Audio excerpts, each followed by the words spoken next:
Oke. Saya mulai aja untuk kegiatan training hari ini. Jadi sebenarnya saya cerita-cerita dulu tentang mungkin perkenalan diri dulu. Nama saya Petrus Andianto. Saya sekarang adalah Managing Director PT Daya Santosa Rekayasa. Saya di DSR dari tahun 2005 sampai meniti karir sampai sekarang kira-kira di 2000 sekarang 2022. Jadi sudah nggak kerasa sudah 17 tahun saya di dunia irigasi begitu. Saya sempat di DSR, saya sempat di Murai Sumba Manis sebentar kan gitu maksudnya. Ada beberapa yang hari ini mungkin totalnya ada 7 materi yang mau saya sharingkan yang saya sebut sebagai basic begitu. Jadi sebenarnya guru irigasi saya itu ada 2. Satu namanya yang pertama kali namanya Pak Purwantono, itu adalah direktur DSR sebelum saya, begitu. Kemudian setelah itu saya dan kedua saya tahun 2000 kalau nggak salah saya tahun 2016 saya diajari oleh satu guru saya lagi namanya Yair Kisner. Beliau adalah technical manager untuk Southeast Asia untuk di Netafim. Nah, beliau berdua yang menjadi basic guru saya untuk ngajarin saya bagaimana melakukan sistem irigasi dengan baik dan benar. Jadi hari ini saya banyak sharing. Nah, jadi idenya bikin training ini adalah dari Bu Dwi Iswari untuk memberikan suatu kuliah di UNED. Nah, materinya saya bawa ke sini supaya nanti bisa digunakan untuk jika yang namanya ingin secara online. Jadi kira-kira idenya seperti itu. Jadi saya akan mulai saja training kali ini. Kira-kira kalau di training ini totalnya ada 7. Prior and basic irrigation ini cukup lumayan sedang, kan gitu maksudnya. Bobotnya sedang.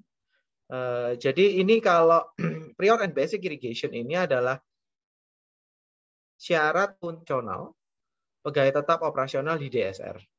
Jadi kalau kebanyakan di teman-teman operasionalnya DSR itu karena mereka harus memenuhi syarat kalau mau jadi pegawai tetap di DSR prior and basic irrigation. Ini kalau di DSR. Kemudian hydraulic and pump itu tidak seberapa berat kan gitu maksudnya, cukup ringan. Aquality dan filtration ini juga tingkatnya masih ringan seperti itu. Kemudian survei dan collection data levelnya sedang sama seperti prior and basic. Yang cukup berat adalah design and bill of material. Karena design of bill of material adalah di mana Anda diajarkan untuk membuat desain dan bill of material. Jadi seperti itu untuk design and bill of material. Oke, dan kemudian yang paling berat adalah 2 yang terakhir, makanya saya pecah jadi 2. Operational drip irrigation dan irrigation system maintenance. 2 materi terakhir, operasional dan drip system maintenance, ini sebenarnya diperlukan adalah untuk Bapak Ibu yang mempunyai sistem. Yang mempunyai sistem drip irrigation di lokasi. Jadi ini ada 2 yang paling penting. Tetapi akan kesusahan mengikuti jika tidak mengikuti prior and basic, kemudian hydraulic and pump and aquality and filtration. Tetapi kalau Bapak Ibu mau lebih lanjut di desain material dan survei juga silahkan. Seperti itu. Jadi kira-kira itu gambarannya untuk yang namanya tingkat kesulitannya. Seperti itu. Jadi saya mulai dulu dari prior and basic irrigation. Monggo Asti, monggo diganti presentasi saya.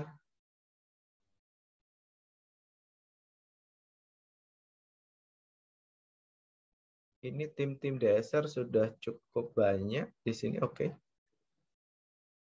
Ya, monggo Pak Arthur. Presentasi saya silakan Asti.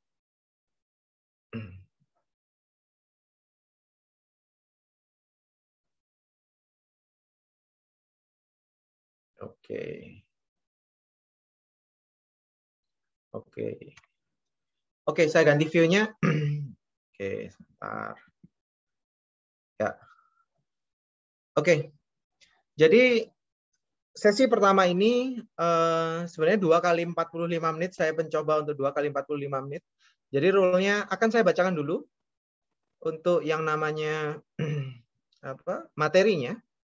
Saya sedikit tidak interaktif, tapi saya akan memberikan sesi question and answer di belakang. Seperti itu.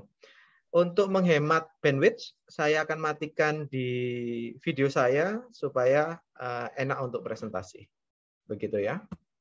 Oke. Ya. Oke. Tahapan ini adalah prayer of irrigation. Jadi next Asti.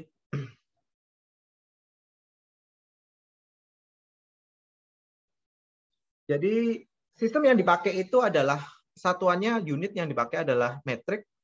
Metrik ini dikenalkan 1791 sama King Louis ke-16 seperti itu. Jadi kira-kira untuk apa saja sih unit-unitnya itu? Jadi ada 7 base scientific units. Ya, jadi massa itu kilogram, panjang itu meter, time itu second, electric current itu ampere, temperatur Kelvin atau kalau biasanya kita adalah di Celsius, luminous itu kandela, kalau kita biasanya adalah lumen, kan gitu maksudnya. 7 adalah amount of substance mole. Nah, ini kira-kira yang basic yang diperlukan oleh kita. Seperti itu. Next. Ya. So, ini paling simple. Rasanya ini apa? Hah? Apa itu? Makanan ayam tuh. Tolong di-mute, Mas. Oke. Jadi untuk prefix ini adalah ini pelajaran SD sih. Kan gitu maksudnya pelajaran anak saya SD gitu ya. Jadi ada mono itu bahasanya 1, terus desi, senti, mili itu adalah turunan.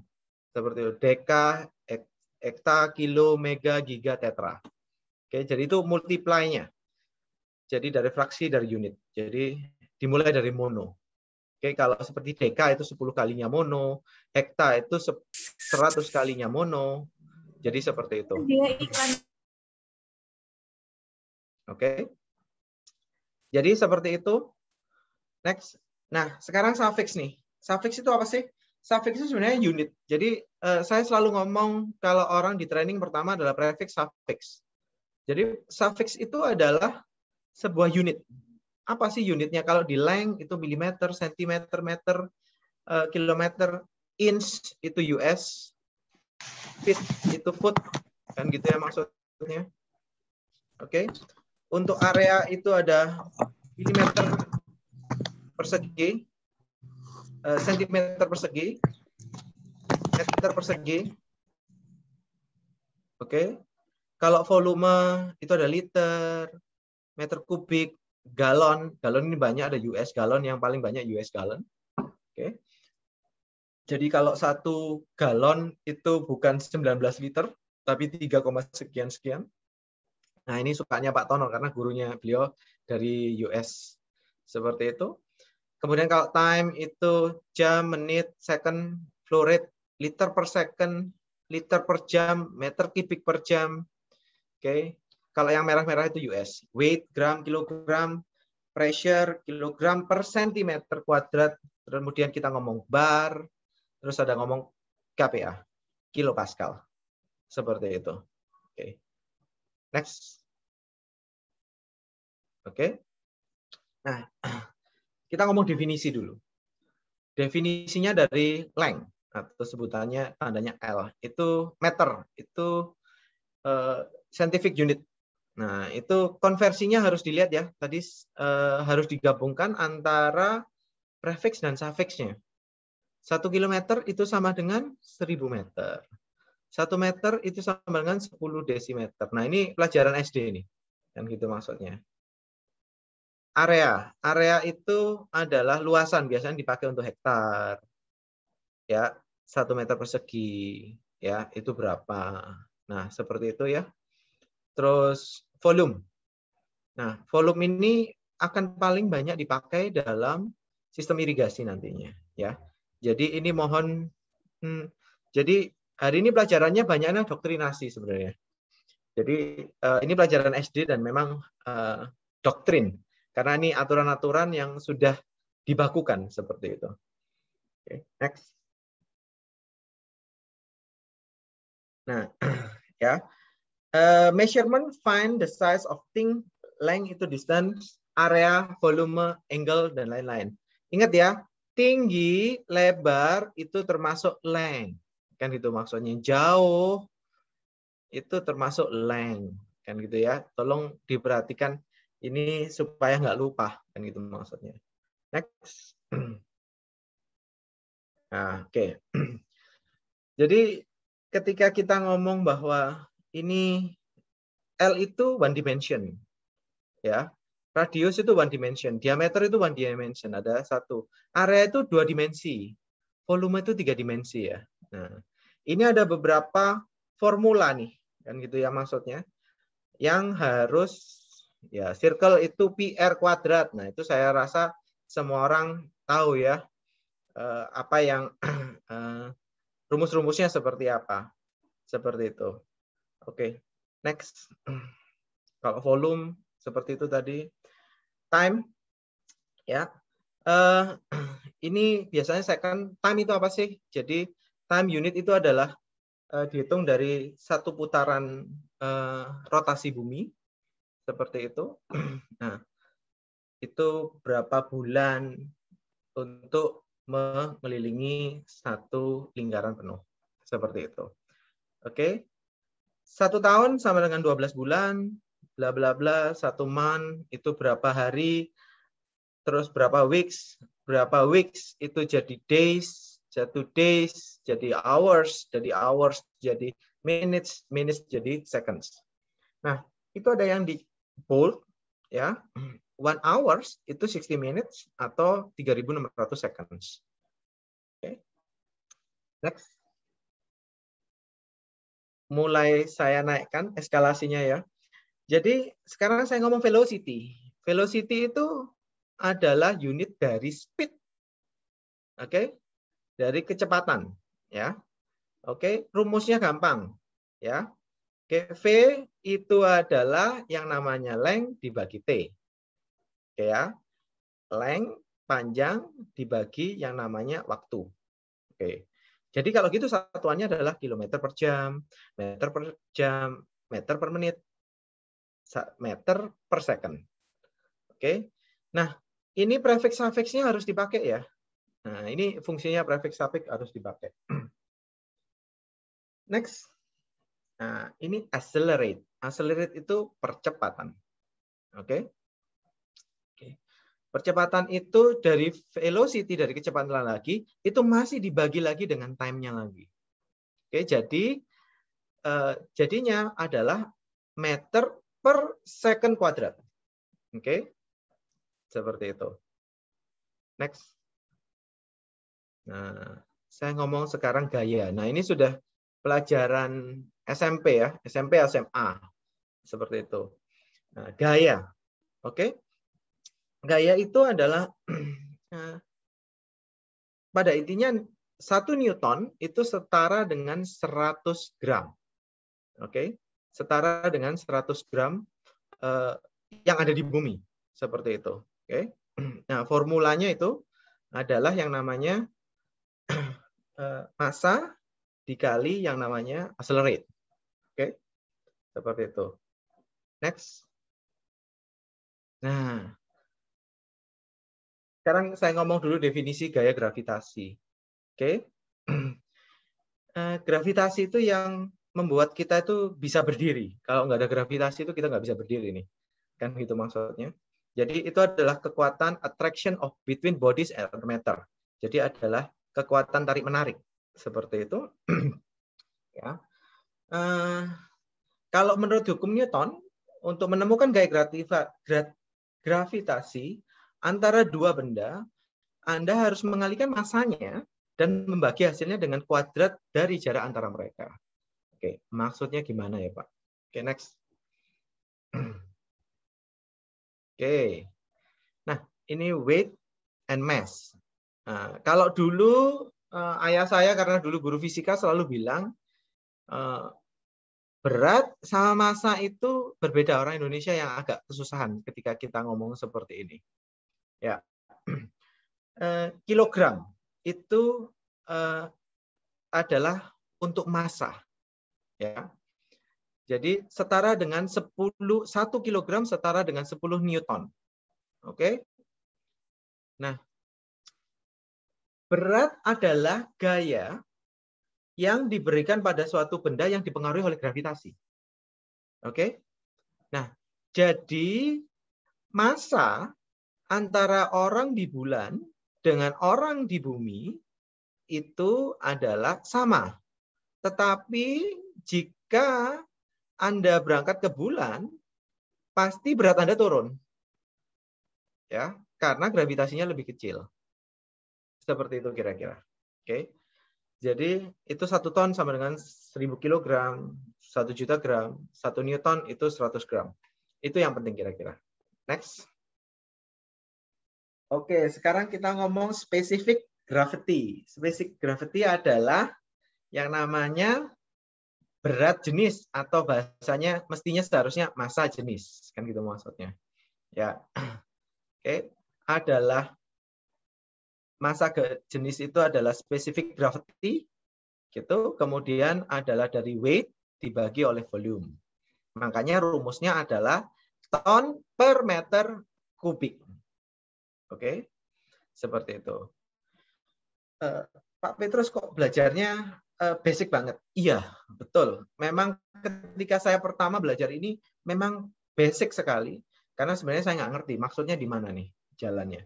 Nanti Anda akan ngikuti kenapa ini akan lebih sulit lagi. Oke, next.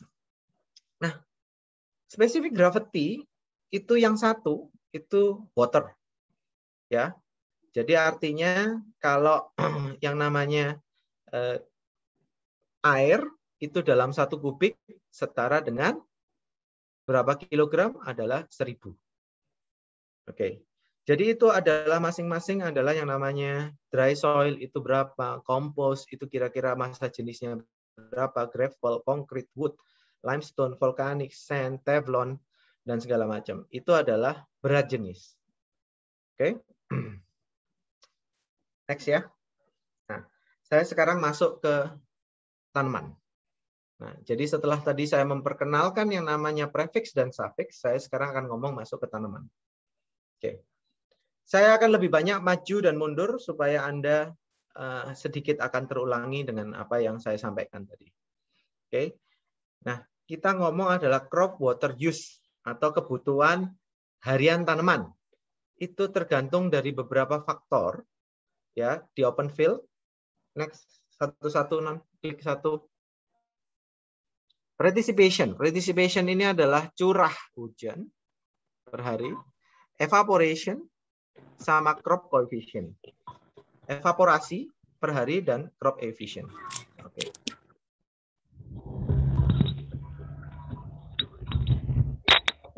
Pak Hendri mohon di-mute. Halo. Ya, suaranya. Pak Hendri mohon di-mute, Pak. Oke. Next ya. Oke. Jadi saya ulangi, jadi untuk yang namanya kebutuhan air tanaman itu tergantung dari precipitation, evaporation, sama crop coefficient. Oke, curah hujan, evaporasi, sama crop coefficient-nya. Oke. Nanti di operasional Anda akan jauh lebih mendalami masalah ini. Oke, next. Nah, saya lompat dulu ke rain intensity. Ya. Oke. Rainfall ya atau presipitasi itu menghitungnya pakai yang namanya milimeter. Ya. Milimeter ya per time unit. Ya. Oke, rainfall itu adalah milimeter panjang per time unit. Jadi hour, day, month ataupun per jam. Oke. Oke. Jadi kombinasi antara line dan time. Oke, seperti itu. Oke. Ingat ya, line itu volume dibagi time. Seperti itu cara berpikirnya. Oke, line itu sama volume dibagi time. Ya, dibagi areanya juga. Oke. Nah, 1 mm of rainfall itu sama dengan 1 liter, ya, 1 mm per hour of rainfall, 1 mm per jam rainfall itu sama dengan 1 liter per meter persegi. Oke. Oh, kelihatannya sedikit sih, kan gitu maksudnya. Nah, tapi ingat ya, kalimat di bawah, standard soil can be observed itu up to 10 mm per hour. Itu yang namanya jika kita mempunyai hujan yang lebih tinggi dari 10 mili, itu akan mengakibatkan 10 mili per jam, itu akan mengakibatkan bencana. Next. 1, non. Nah, ini yang tadi bilang. Balik-balik 1. Jadi artinya jika ada hujan di atas 10 mm per jam, itu artinya tanah sudah pasti tidak mungkin bisa kecepatannya untuk menangkap untuk yang namanya air ini. Oke. Ya. Jadi ini kenapa terjadi banjir meskipun hujannya sebentar, ya karena rainfall-nya tinggi. Oke. Next. Nah, saya masuk ke sedikit ilmu tanah karena nanti akan ada hubungannya. Jadi tanah itu secara fisik dibagi menjadi 3 golongan besar. Ya. 1 adalah sand, ya, pasir. Ya. Terus kedua adalah silt, itu bahasa Indonesianya lumpur mestinya atau linau gitu seperti itu. Kemudian ada clay. Ya. Antara 50% sand dan silt itu sebutannya loam. Nah, jadi ini adalah segitiga untuk yang namanya physically soil. Jadi modelnya seperti itu. Jadi kalau sand-nya 50%, clay-nya 50%, ininya 50%, ketemunya loam pasti. Jadi kira-kira seperti itu. Oke. Nah, ini ada ukuran particle size. 1 mm sama dengan 1000 mikron nih. Kalau sand itu ukurannya 0,1 sampai dengan 1 mm. Kalau silt itu ukurannya antara 10 sampai 100 mikron. Ya. Terus kemudian kalau clay ini paling kecil, jadi kerapatannya paling tinggi 1 sampai 10 mikron.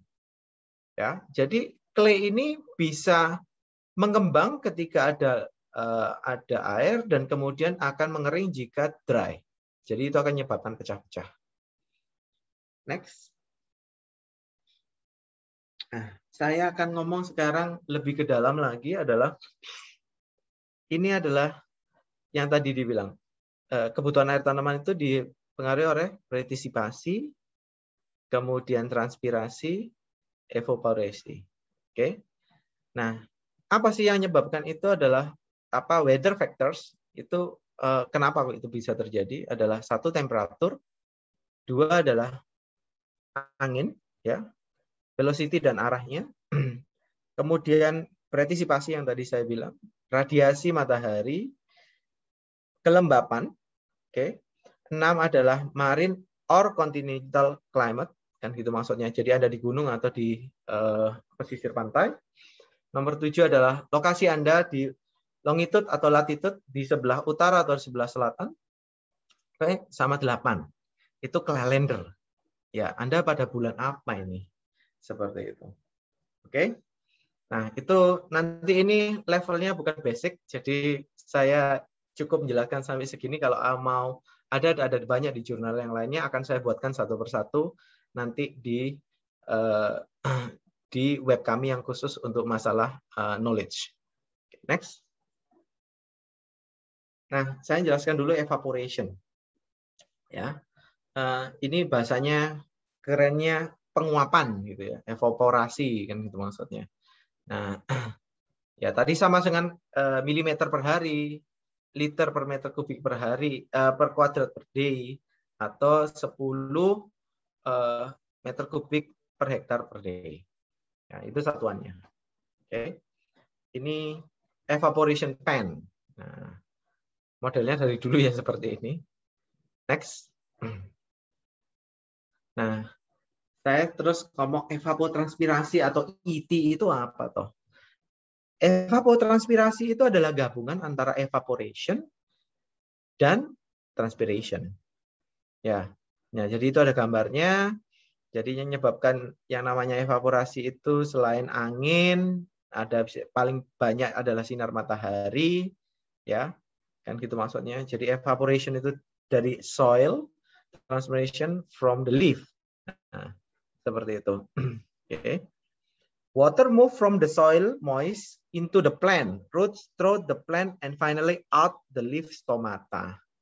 Ya, jadi airnya itu dari tanah naik ke atas dan keluar lewat stomata. Jadi penguapan itu bisa terjadi di tanaman. Nah, itu kita menyebutnya transpirasi. Oke, next. Ya. Oke.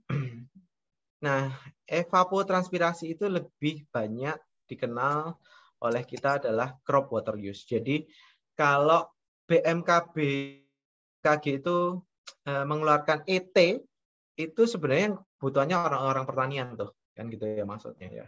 Oke. Jadi saya langsung apa sih efeknya kalau kita itu kekurangan air? Pastinya reduce crop yield. Nah, kalau terlalu banyak ya waste. Kan gitu maksudnya. Jadi itu cuma contoh perhitungannya. Berapa yang bisa dihemat per yang namanya hektar untuk yang namanya air. Nah, di Indonesia sakingnya banyaknya gratis sih. Kan gitu maksudnya. Oke. Jadi goalnya memang adalah memberikan air sesuai apa yang dia butuhkan. Itu fungsinya untuk irigasi. Seperti itu. Oke. Next. Oke. Air itu punya 3 fungsi untuk tanaman. Oke. Satu adalah untuk cooling, ya, untuk dinginkan. Nah, seperti itu. Kedua adalah untuk nutrien transport, ya, untuk naiknya yang namanya nutrisi. Terus hydration, oke.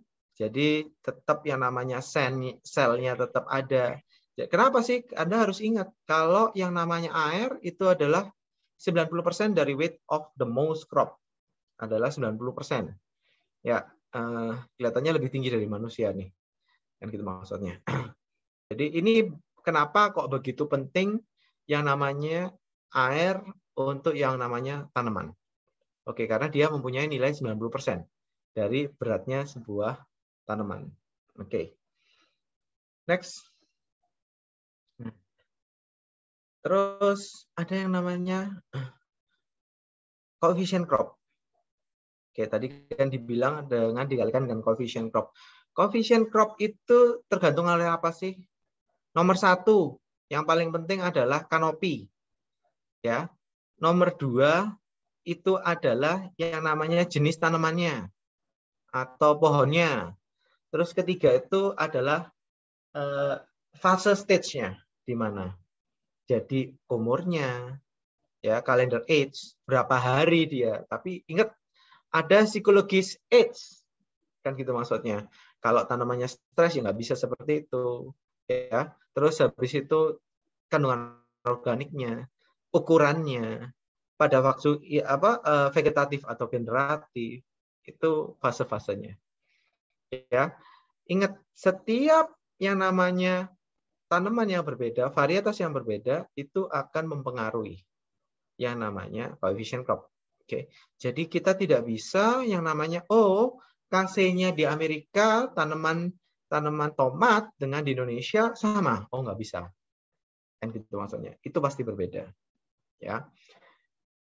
Dan itu gimana terus kalau nggak bisa, Pak? Harus samanya seperti apa? Kan gitu maksudnya. Oke. Nah, berarti nggak semua nih.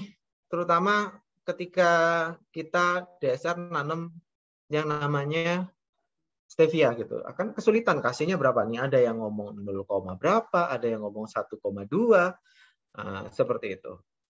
Terus gimana nih ngitungnya crop coefficient? Oke, next. Ya. Yang saya ajarkan adalah orang teknikal ya ini. Ini mungkin kalau teman-teman yang agronomi akan sedikit, kok gini sih ngitungnya? Ya, orang teknikal ngitungnya harus seperti ini, karena dari basicnya memang seperti ini. Nah, crop coefficient itu kok digambari kotak ini seperti apa? Next ya. Oke. Oke, crop coefficient itu adalah row distance, jadi antara distance-nya jarak tanam, oke, dan adalah luasan area yang ternaungi. Ya, jadi Anda carilah persentasenya. Nah, itu bisa dianggap adalah yang namanya coefficient crop. Itu jika Anda tidak punya yang namanya patokan. Oke, ya. Ingat ya, kalau seasonnya ganti pasti berganti sebenarnya. Dalam praktisnya itu seharusnya crop load itu beratnya dan segala macam, jumlah daun, stress factor itu semua harus dimasuknya sebenarnya. Tetapi jika Anda tidak punya parameter, itu secara teknikal Anda bisa untuk yang namanya mengambil caranya seperti ini. Oke, apakah ini efektif? Apakah benar? Apakah valid, Pak? Saya jawab tidak. Kan gitu maksudnya. Tetapi masih lebih baik daripada tidak punya data. Begitu ya. Masih lebih baik daripada tidak punya data. Nah, ini untuk teman-teman yang sudah tidak tahu KC-nya kan gitu maksudnya. Kira-kira gitu. Next. Oh ya, satu lagi balik. Oke, next. Tidak apa-apa next. Nah, ingat ya. Jadi kenapa kok musimnya berbeda? Kenapa KC-nya berbeda, Pak Petrus? Arahnya beda loh. Arah bedanya matahari akan berbeda loh. Kan gitu maksudnya. Ini contoh. Bayangannya itu di kotak oranye nih. Hitam itu dianggap adalah jaraknya. Jarak tanamnya. Gitu ya. Oke, 5 kali 2 meter tuh jarak tanamnya. Ya, terus yang ternaungi itu adalah yang namanya 4 kali 1,5 meter. Ya, jadi artinya KC-nya dianggap 0,6. Jadi kira-kira itu. Pasti banyak yang nggak setuju bahwa oh nggak bisa Pak, itu tanamannya segede itu tuh, kan gitu maksudnya. Belum tentu 0,6. Ya, tapi kita nggak tahu kan gitu maksudnya. Kecuali memang sudah diuji. Oke, kira-kira begitu. Ya. Setelah saya ngomong coefficient crop, saya ngomong kira-kira bedanya furrow irrigation sama micro sprinkle. Kan gitu maksudnya. Nah, ini bedanya furrow system sama micro sprinkle. Apakah ada yang salah dari furrow system, Pak? Tidak ada. Semua tujuannya tercapai. Cuman tadi balik. Kalau kita menyiram lebih banyak, terlalu banyak, artinya kita waste of money. Jadi kan nggak masalah. Mau kita waste of money atau tidak, kan gitu maksudnya. Nah, itu micro sprinkling. Yang sebelahnya dibandingkan dengan micro sprinkle. Nah, terus next. Nah, itu ada juga nah ini kalau drip system modelnya seperti itu. Di tanamannya aja atau di dalam row tanamannya. Oke, drip system itu ingat ya, drip system itu menyiram hanya pada perakaran tanaman. Bukan nyiram pada titiknya tanaman. Berbeda ya. Kan gitu, perakaran yang dituju. Nah, seperti itu. Meskipun keterbatasan drip itu bisa memaksa tanaman untuk potensi banyaknya akar ada di sebelah mana. Karena akar akan mengejar jumlah air yang lebih banyak. Seperti itu. Oke, next. Nah, ini contoh. Contoh ini adalah contoh untuk coefficient crop suatu tanaman. Nah, kalau ngitungnya seperti teknikal tadi, Pak Petrus, kalau yang namanya coefficient crop pada waktu N, kok turun, Pak? Kan tanamannya masih gede. Nah, ya makanya itu. Kalau seorang agronomi dalam penelitian harus ngitung masalah ini. Kan gitu maksudnya, late season-nya. Oke, jadi initial, crop development, mid season, sama late season. Ingat ya, ini harus punya ada 4 mestinya. Tapi biasanya kalau FAO mengeluarkan itu biasanya adalah cuma 3 biasanya. Initial, terus kemudian development, kemudian late. Ya, Nah, itu biasanya cuma 3. Nah, artinya yang namanya crop development sama mid-nya digabung biasanya seperti itu. Oke? Atau biasanya nggak ada late season. Seperti itu. Jadi terus saja kebutuhannya. Tapi semua tanaman pasti akan punya seperti ini. Kan gitu maksudnya. Oke? Next. Oke. Jadi dalam sebuah irigasi itu kita harus tahu ada 2. Ya, nanti detailingnya akan saya jelaskan di bagian operasional. Kapan kita melakukan irigasi atau enggak mengirigasi? Dan kedua, berapa banyak air yang diperlukan per hari? Nah, itu dibedakan lagi. Aplikasinya per hari berapa? Terus berapa banyak ya per aplikasi? Oke.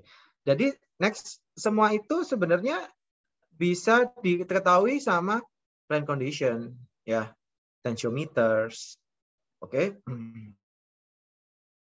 leaf wetness, kemudian chlorophylls kan gitu maksudnya.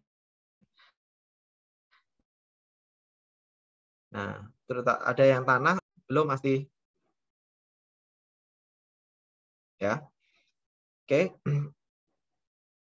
Terus yang kedua adalah cara toolsnya adalah menghitung evaporation per day kali crop coefficient. Remember, harus diingat ya, evaporasi tadi itu tidak menghitung yang namanya transpiration karena dianggap Anda belum tahu. Karena nggak semuanya tahu dan nggak semuanya diteliti oleh para penelitinya. Oke. Dan ada 2 tambahan lagi untuk orang irigasi, itu harus tahu apa yang disebut technical irrigation ya, dan kedua flushing irrigation saat salinity ya. Ada 2. Ini wajib tahu ya, kan gitu orang irigasi.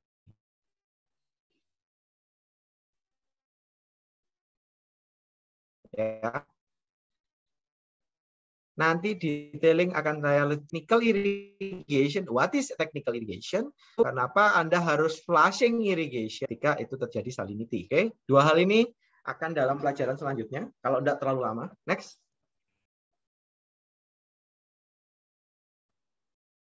Oke. Ya. Evapotranspiration atau ET ya. Itu tergantung yang namanya tanamannya, soilnya, dan macam-macam crop water use-nya. Oke. Ya. Tanaman itu membutuhkan air sesuai kebutuhan ET-nya. Kan gitu maksudnya. Nah, jika nggak ketemu, ya pasti suffer dia. Kan gitu ya maksudnya. Ya. Nomor 3, weather condition determine a low phase water evaporate. Jadi ingat ya, musim penghujan, terus musim pancaroba, itu akan mempengaruhi namanya evapotranspirasi. Ya.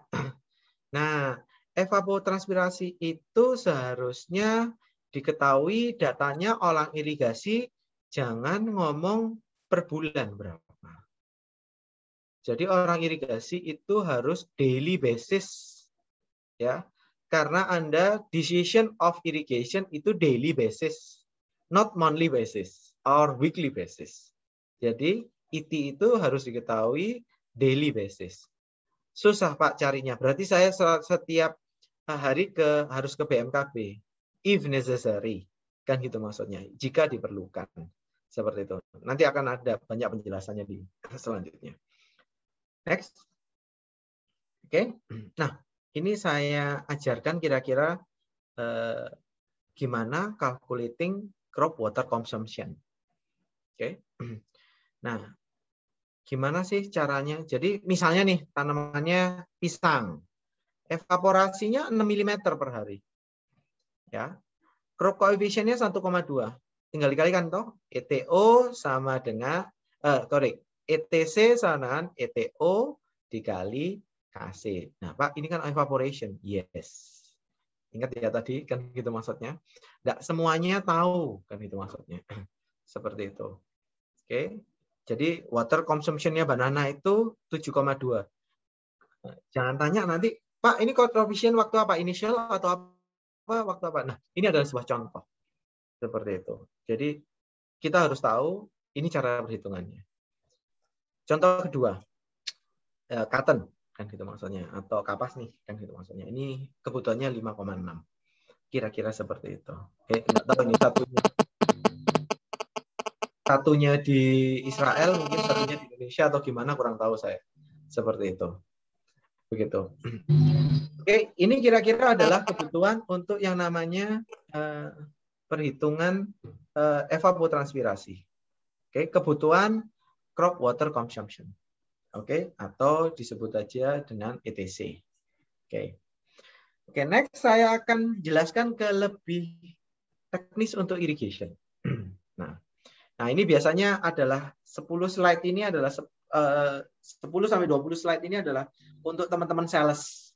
Seperti itu. Nah, ini presentasi yang bikin saya dulu tahun 2017 kalau nggak salah. Oke. Jadi irigasi itu dibagi menjadi dua, ya, terbuka sama tertutup. Nah, oke.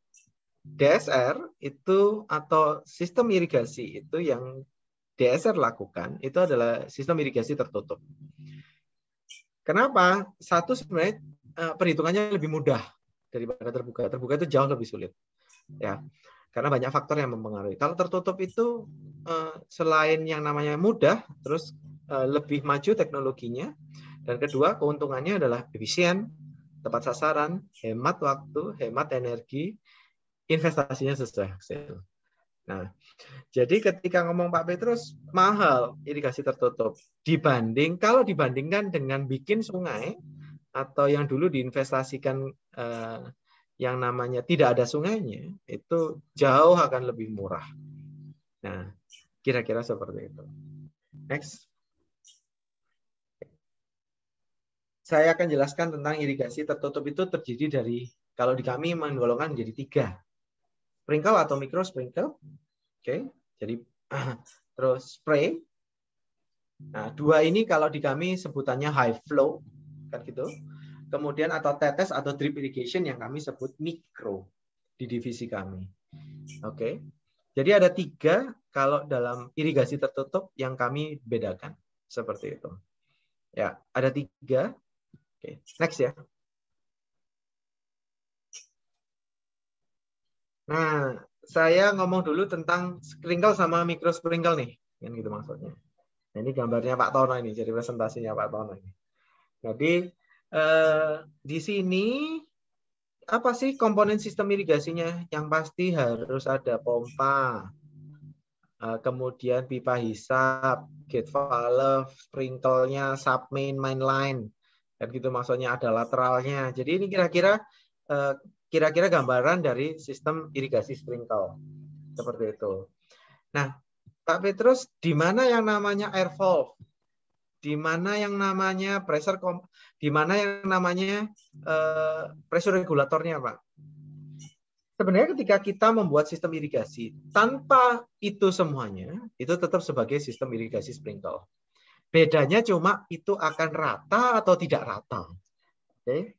Jadi seperti itu.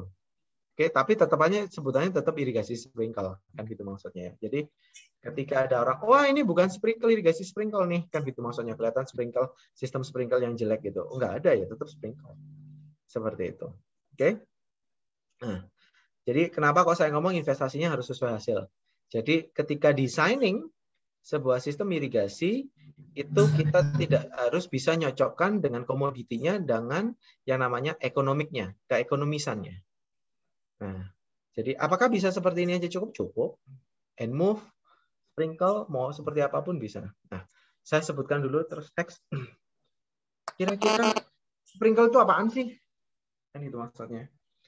Nah, sprinkle itu suatu alat yang mampu menyemprotkan air dalam jumlah dan radius penyiraman pada tekanan tertentu. Halo, Mbak Asti, jangan terburu-buru, tenang aja. Halo.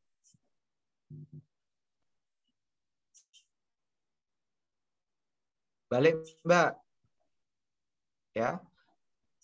Sprinkle itu adalah suatu alat yang mampu menyemprotkan air dalam jumlah dan radius pada tekanan tertentu Ya. Sprinkle ini bisa berupa yang berputar atau tetap nozzle-nya. Oke. Atau maupun pipa yang diberi lubang, ya tetap saja bisa sprinkling. Seperti itu.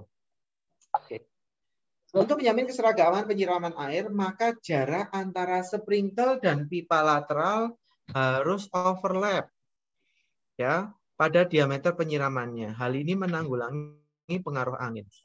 Jadi ketika melakukan desain sebuah sprinkle, nah ini banyak sebenarnya yang terjadi oleh teman-teman yang berbisnis irigasi sprinkle, cuma jual sprinklenya saja tapi tidak mengerti ilmunya. Sehingga banyak yang melakukan blank spot dan segala macam. Nah, ini yang harus dihindari. Nah, aturannya gimana sih? Kan gitu maksudnya. Next.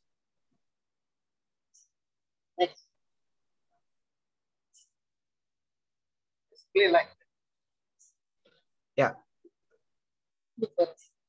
Halo.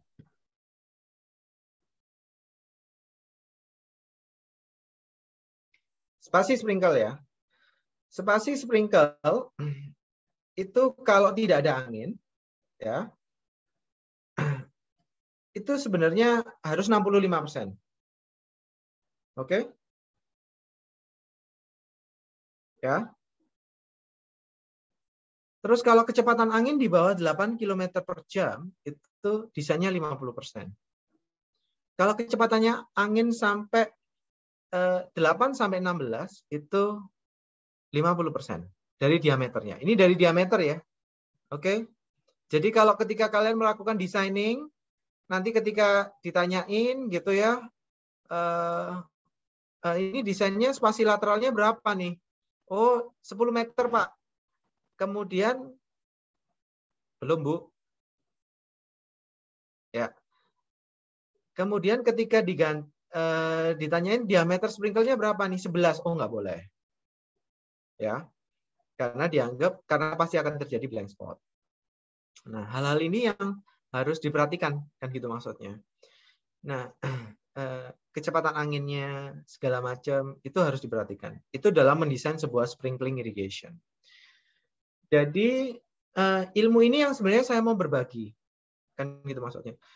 Padahal, kami tidak peduli sebenarnya bahwa barang itu mau dari China ataupun dari Israel. Selama Anda mendesainnya betul, distribusinya akan betul. Oke? Jadi, ini terlepas dari semuanya merek dagangmu apapun itu. Jadi ketika kita melakukan designing, itu harus seperti ini. Nah, lain lagi ceritanya kalau sprinkle-nya ngomongnya diameter 10, kemudian yang keluar cuma 5. Nah, itu yang kira-kira salah dari produknya ya. Seperti itu. Oke, next.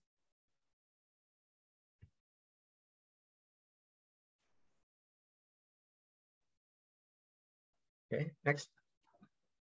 Nah, sprinkle kalau dibagi dalam tekanan kerjanya ada yang rendah, itu 0,3 sampai 2 kg per cm, ataupun itu disebut bar. Oke ya.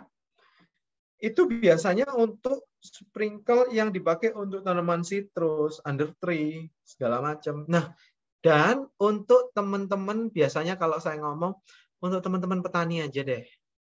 Kenapa sih?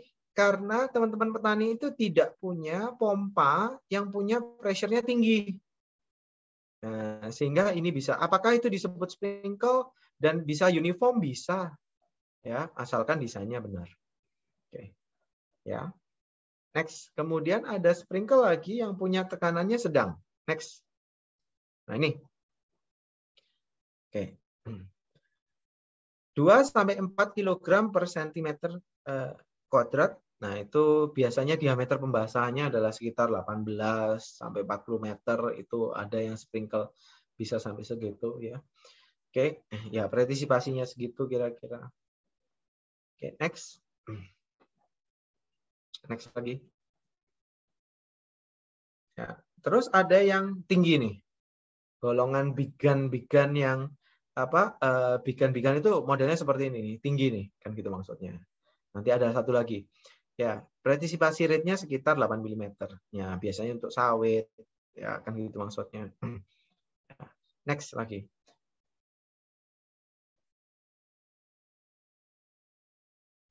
Nah, Pak Petrus ini kan juga sprinkle. Ini kan juga beacon. Kenapa kok ada yang segini, ada yang segitu. Oke. Nah, jadi untuk sprinkle yang untuk tekanannya besar dan tinggi itu memang relatif sama. Nah, biasanya kenapa kok yang besar ini adalah biasanya dipakai dalam yang namanya tanaman yang sistem velocity-nya dianggap perlu ekonomisnya lebih baik.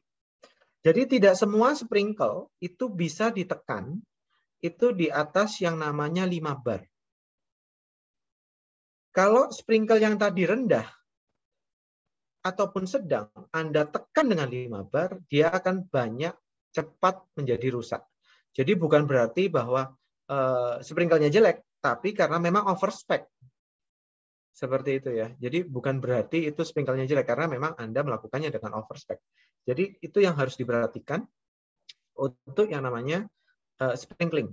Jadi hanya ada beberapa sprinkle yang terutama terbuat dari metal yang bisa di atas 5 km per 5 bar. Pada intinya seperti 5,5 bar. Oke. Nah, ini yang harus diperhatikan ketika kita milih sprinkle, kan gitu maksudnya. Nah, tuh. Oke, next. Setelah sprinkle, saya ngomong ke spray nih. Nah, oke, sorry. Ini ada aplikasi nih. Nah, ini proyeknya DSR waktu pertama kali saya masuk ke Daya Santosa. Ini foto-fotonya yang bikin foto-fotonya salah satu saya. Ini tahun 2005 di Kediri.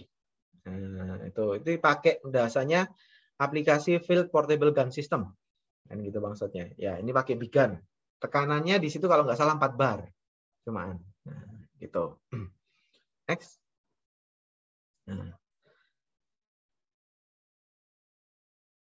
Nah, ini kira-kira kalau desain sprinkling itu seperti ini nih kira-kira.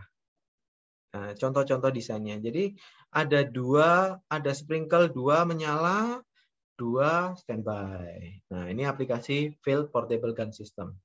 Nah, ini nanti akan banyak diajarkan nanti didesain sama aplikasinya untuk sprinkling irrigation. Oke, next. Oke, terus kira-kira sekarang adalah spray ya. Spray itu sebenarnya hampir sama kok kayak seperti drip, seperti itu. Emitter, pipa lateral, pipa utama, unit pompa, bangunannya, ya. Oke, next. Jadi emitternya itu sprayer itu kira-kira spray jet, XL jet, kan gitu maksudnya. Nah, jadi ini produk-produk yang ada di kami, kan gitu maksudnya. Ada banyak yang di luar juga seperti itu. Jadi untuk ada yang kelembapan rumah kaca, sistem fogging, cooling system, ya. Kemudian aeroponik itu menggunakan sistem adalah spray-spray seperti ini. Oke. Ya, next saya ke tetes. Oke. Irigasi tetes. Ya. Irigasi tetes ini komponennya hampir sama sih tadi sama spray, kan gitu maksudnya. Ya, harus ada filternya seperti itu. Nah, cuman bedanya adalah next tetes itu karena pengembangannya cukup banyak begitu. Nah, tetes itu bisa dibedakan antara point source emitter. Jadi ini yang di tanaman-tanamannya sendiri. Oke.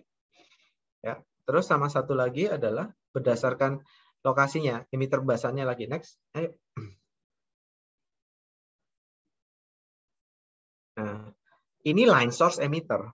Oke, line source ini biasanya adalah untuk tanaman-tanaman yang modelnya seperti cabai, tomat, strawberry, semangka, melon, ya yang di dalam row, sayuran, bunga, potong dan lain-lain. Tetapi tidak menutup kemungkinan adalah untuk tanaman-tanaman tadi yang saya sebutkan untuk yang namanya citrus open field, koko open field. Karena apa? Karena line source emitter ini sudah fabricated sehingga harganya relatif lebih murah daripada yang namanya point source emitter. Begitu. Next. Okay. Nah. Oke. Nah, kalau untuk pemakaian emitter itu ada 2. Terus kemudian adalah irigasi permukaan, atau kita sebut surface drip irrigation, atau bisa disebut subsurface drip irrigation. Oke. Jadi kapan Anda mau menggunakan irigasi surface dan subsurface? Itu ada beberapa faktornya, ya. Nanti ini levelnya nggak basic sebenarnya, akan lebihnya. Tapi salah satunya kapan Anda harus menggunakan surface, kapan Anda harus menggunakan subsurface. Semua tanaman bisa dilakukan antara keduanya, kan gitu maksudnya. Cuman bedanya adalah di manajemennya. Oke, bukan terus kemudian kalau tanaman stroberi atau tebu harus di dalam tanah atau stevia harus subsurface. Tidak, kan gitu maksudnya. Karena tergantung manajemennya Anda mau melakukan seperti apa. Kalau surface mau nggak mau, kalau mau panen ya harus digulung lagi sebelum dipanen. Kalau subsurface tidak perlu. Cuman subsurface itu bukan berarti tanpa masalah, tetapi subsurface jauh lebih melakukan perlunya manajemen yang lebih disiplin untuk melakukan sistem irigasinya. Oke. Next. Nah, ini contoh-contohnya surface area.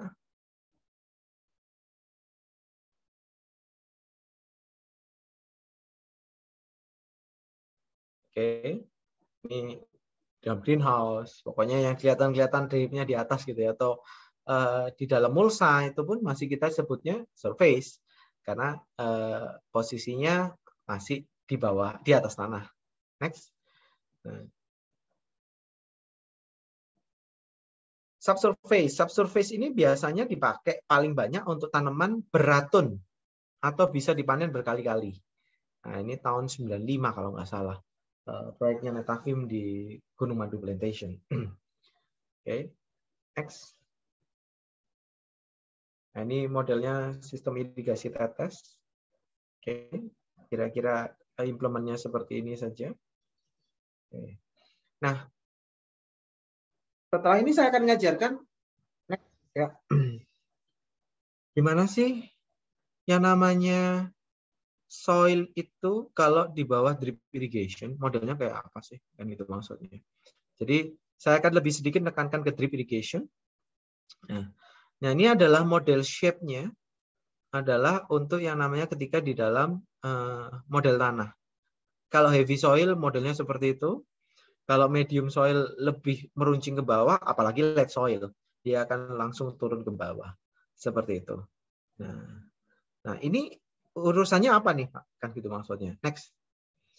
Ini sebenarnya urusannya adalah masalah di yang namanya jarak spacing. Ini sering disalahpahami oleh para agronom adalah jarak antara tanaman itu sama dengan jarak antara sprinkle, Pak. Tidak. Nah, ini sudah ada artikelnya dan sudah ada jurnalnya. Drip itu alat irigasi, bukan untuk menyesuaikan dripnya, jarak tanamannya. Sehingga di FAO menggolongkan bahwa kalau Anda punya heavy soil, itu adalah mestinya 50 tuh. Medium adalah 50 sampai 1 meter kalau heavy soil. Kalau medium soil itu antara 50 sampai 40 sampai 75 lah, kan gitu maksudnya spacingnya. Light soil itu antara 20 sampai 50 lah. Nah, jadi kalau ada teman-teman yang cari 20 cm, sebenarnya dripper 20 cm itu digunakan untuk soilless. Tidak untuk soil. Nah, jadi ini yang mungkin sering dilakukan salah kaprah oleh teman-teman agronom.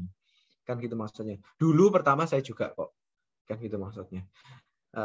Tetapi kami paling banyak memang jual meskipun untuk soil yang 20 cm.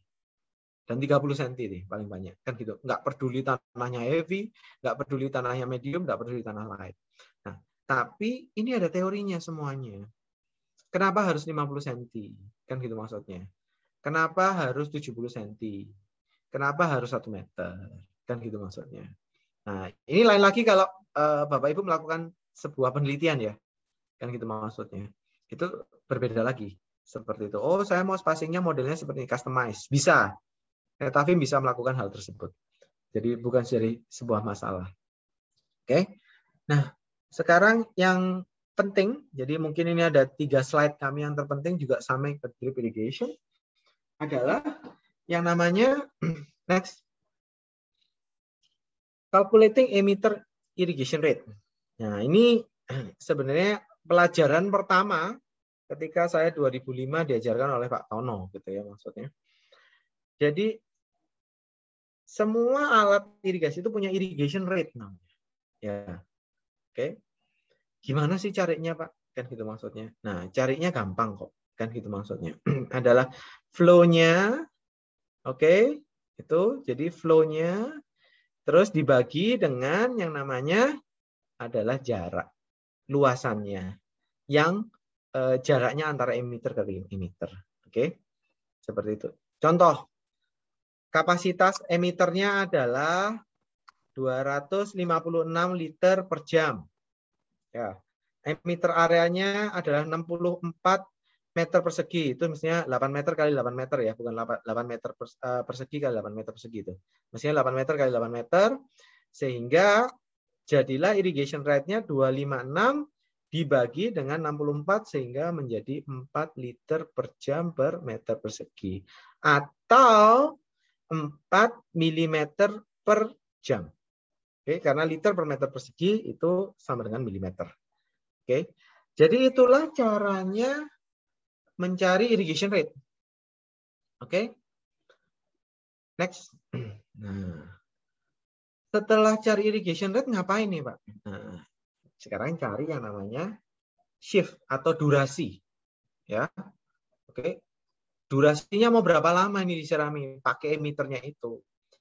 Nah, artinya adalah water requirement adalah kebutuhan air tadi yang tadi saya ajarkan di atas. Adalah kebutuhan air tanaman atau ETC-nya berapa. Oke. Dibagi dengan yang namanya irrigation rate. Oke. Jadi misal nih, kebutuhan air tanamannya pada hari itu adalah 8 mm. Irrigation rate-nya 4 mm. Yang Anda punya sprinklingnya, nyobanya, dipasangnya. Nah, artinya Anda setiap hari kalau kebutuhannya 8 mm, Anda nyalakan 2 jam saja. Oke? Jadi cukup tuh, kan gitu maksudnya. Nah, ini ketika designing, ini harus disertakan. Banyak orang meskipun sudah didesainkan, nyiramnya nggak karu-karuan. Mau, 1 jam aja sudah basah, Pak. 2 jam aja sudah basah, Pak. Kan gitu maksudnya, 3 jam aja sudah basah. Oke? Next. Nah, setelah Anda tahu semuanya, terus gimana nih? Kemudian diterapkan dalam operasional hariannya. Oke. Nah, ini sudah menyentuh ke manajemen. Ada contoh nih. Ada yang namanya example. Kalau Anda 1 hari itu punya 16 jam untuk bekerja, sistemnya. Jadi ketika Anda memperpanjang yang namanya available hours, 1 hari itu kita diberi 24 jam oleh Tuhan. Available hours itu bukan berarti Anda harus nyalakan terus selama 24 jam. Bukan seperti itu. Tapi Anda boleh, manajemen Anda itu boleh memilih Anda mau bekerja untuk irigasi berapa lama. Semakin panjang 1 hari irrigation, jadi 16 jam sama 8 jam, apa sih efeknya, Pak? Efeknya lebih murah nilai investasinya. Oke? Netafim itu karena memang paling tahu dulu menjadi sebuah pionir di drip irrigation, kita rancangnya itu antara 18 jam sampai dengan 21 jam. Sehingga sistem ketika didesainkan oleh Netafim dibandingkan didesainkan oleh desainer yang tidak mengerti tentang ini, itu akan jadi lebih murah. Karena apa? Bukan karena barang, tapi barangnya Netafim kan mahal. Iya, barangnya Netafim itu mahal, kan gitu maksudnya. Tapi karena desainingnya, itu dia akan menjadi lebih murah. Oke? Seperti ini. 1 kali operasi tadi 2 jam tuh. Ya, jadi artinya itu number operation-nya per hari juga 8 kali nih. Jadi ada 8 shift yang bisa dilakukan dalam 1 hari. Seperti itu. Jadi areanya jika 1 operation duration itu sebanyak 10 hektar, okay, atau 5 hektar, kalau kali 8, itu bisa berapa? Bisa 40 hektar. Itu satu namanya operasional valve. Tetapi jadi jangan dibayangkan ya ketika melakukan mendesain sesuatu itu dibayangkan bahwa ketika nyala itu harus barengan nih. Nah, itu nggak boleh. Kan gitu. Sistemnya akan jadi mahal. Oke. Dan ada pengingat satu lagi, ini untuk teman-teman agronomi. Tanaman itu hidupnya itu nggak ada hari Minggu loh, butuh airnya. Kita meskipun hari Minggu juga butuh air nih. Ya kan?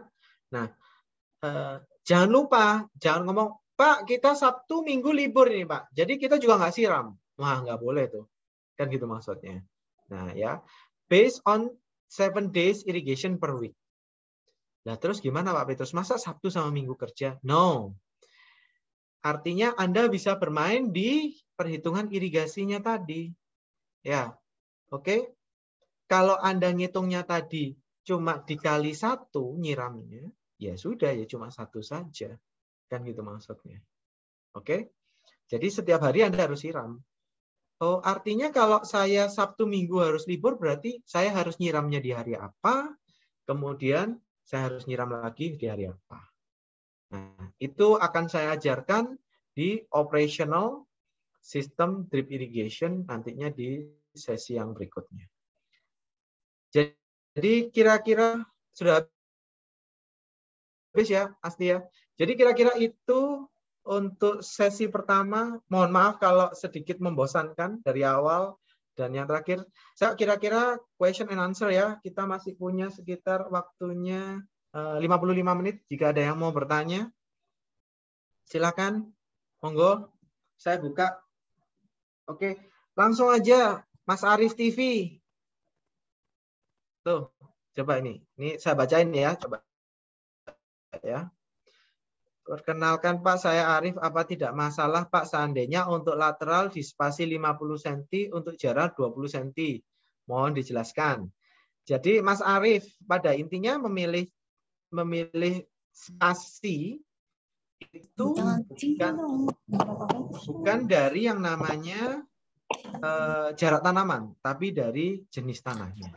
Gitu ya Mas? Kira-kira? Oke, monggo. Yang lain? Ada yang mau ditanyakan?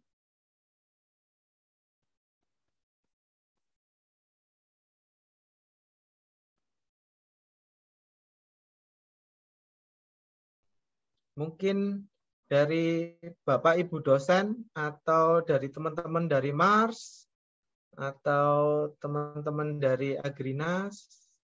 Mungkin ada yang mau ditanyakan. Monggo.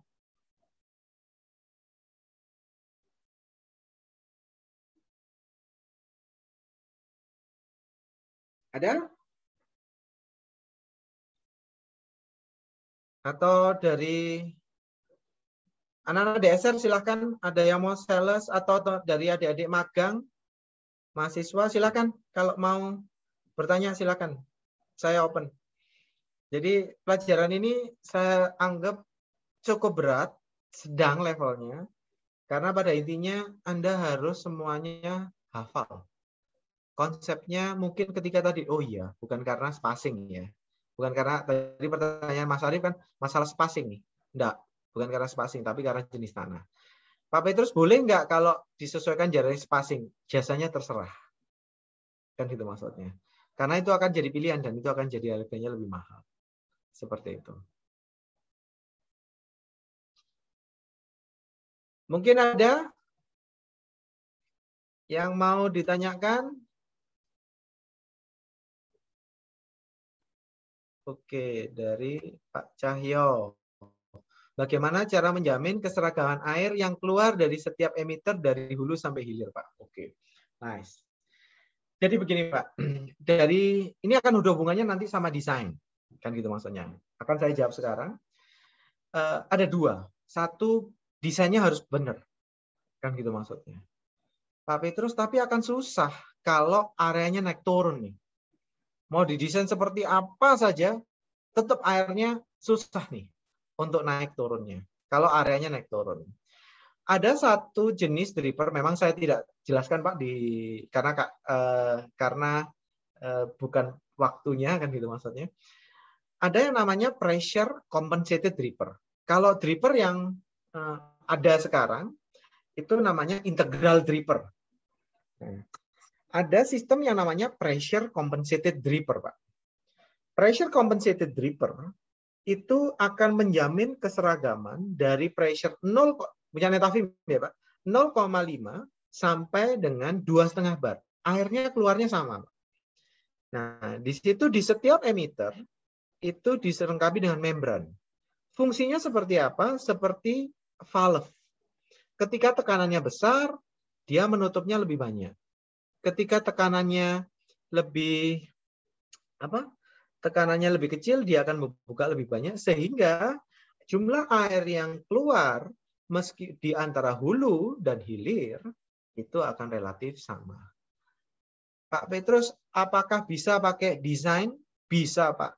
Cuman kalau panjangnya itu panjang sekali, dan apalagi ketika kita mau melakukan dengan mekanisasi, pilihannya ada long furrow. Kalau pilihannya long furrow, berarti susah untuk kalau pakai mekanisasi. Seperti itu. Jadi harus tetap long furrow. Kalau pakai desain dengan dibagi-bagi, bahasanya kalau kami di DSR artinya lahan itu dirajangi gitu oleh pipa-pipa, itu bisa relatif, bisa lebih rata. Betul. Nah, jadi kira-kira itu Pak Cahyo ada dua pilihan, satu desain, kedua yang lebih bagus lagi adalah namanya pressure compensated dripper Pak namanya. Seperti itu. Oke. Nah, mungkin ada lagi atau mungkin Pak Cahyo mau tambahin, monggo atau monggo Bu, silakan. Oke, makasih. Ya. Ini dari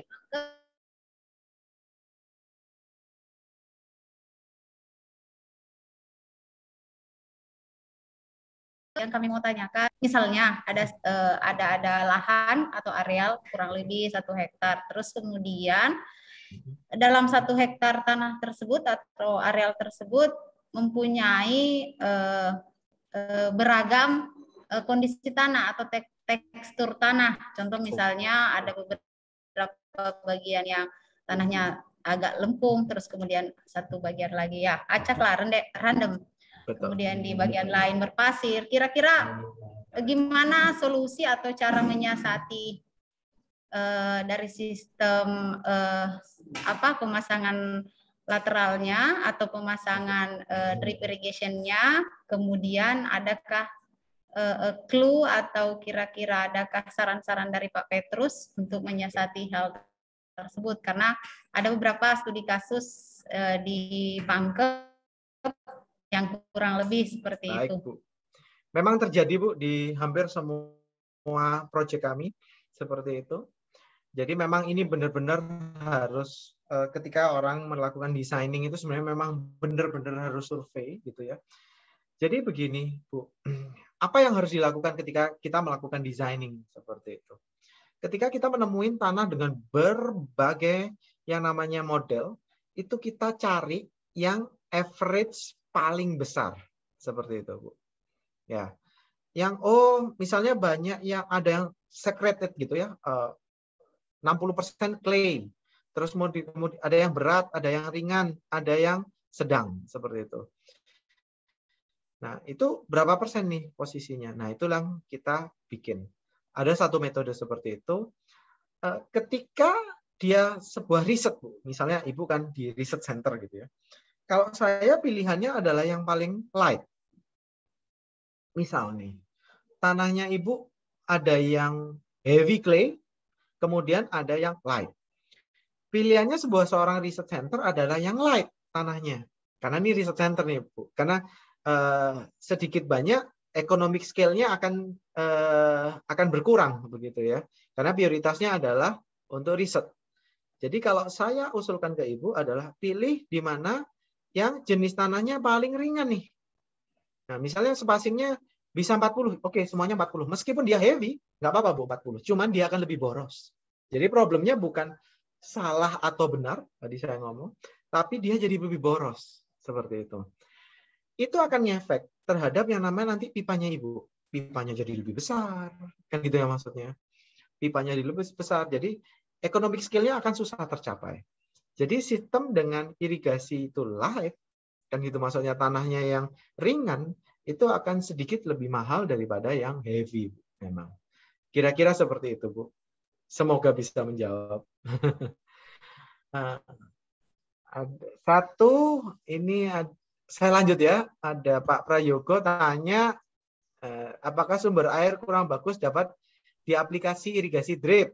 Nah, kurang bagus. Oke. Nomor 2, bagaimana cara kita untuk manajemen irigasi di dataran tinggi maupun sumber air minim dan terbatas? Oke.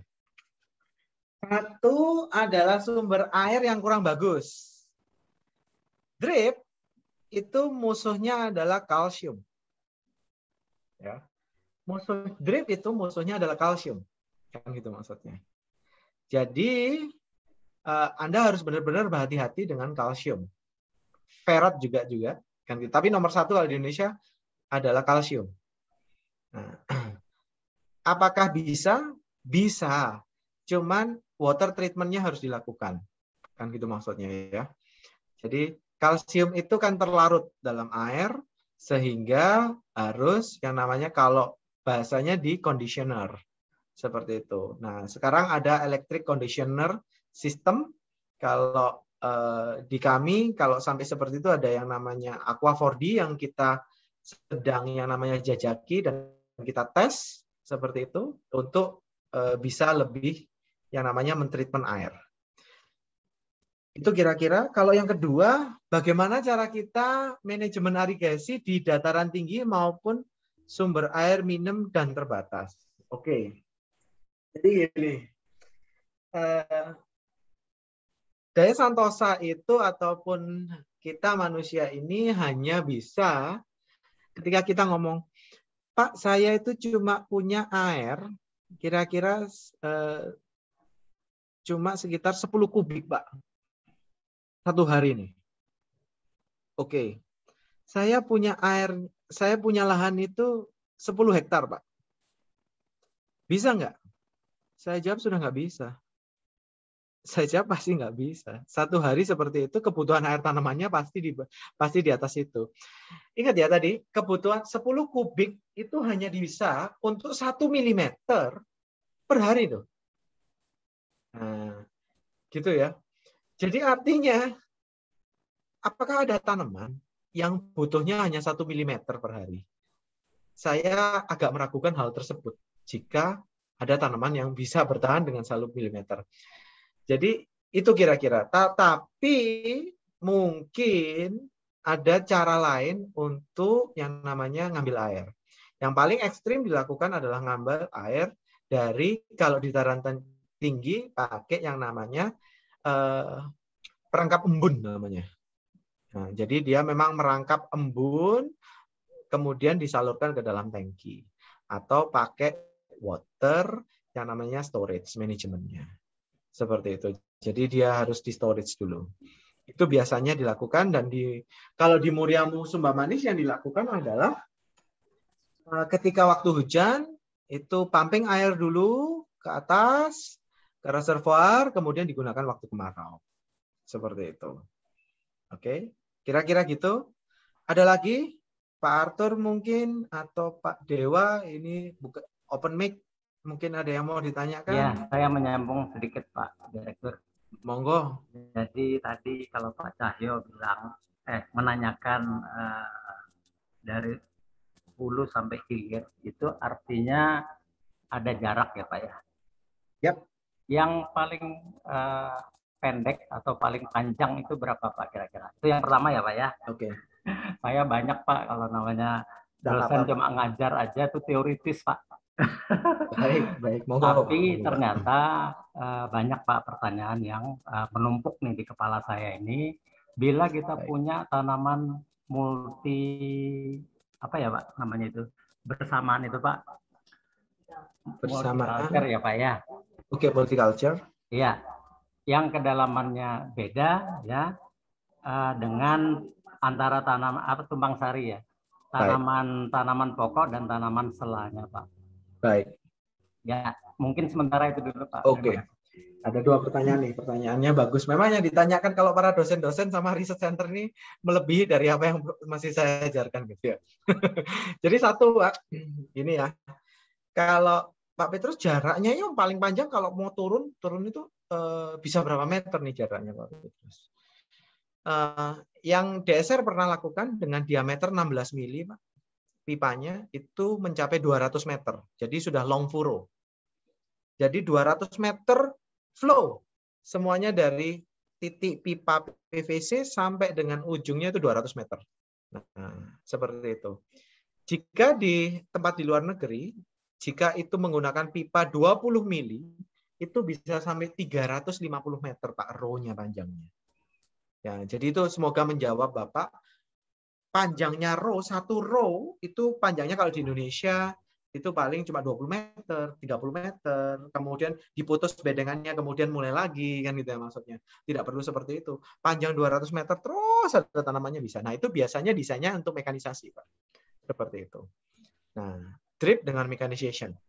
Seperti itu. Nah, yang kedua tadi... yang pertama, Pak. Halo, gimana, Pak? Masih yang pertama, saya ini apa, misalnya Pak, itu ya.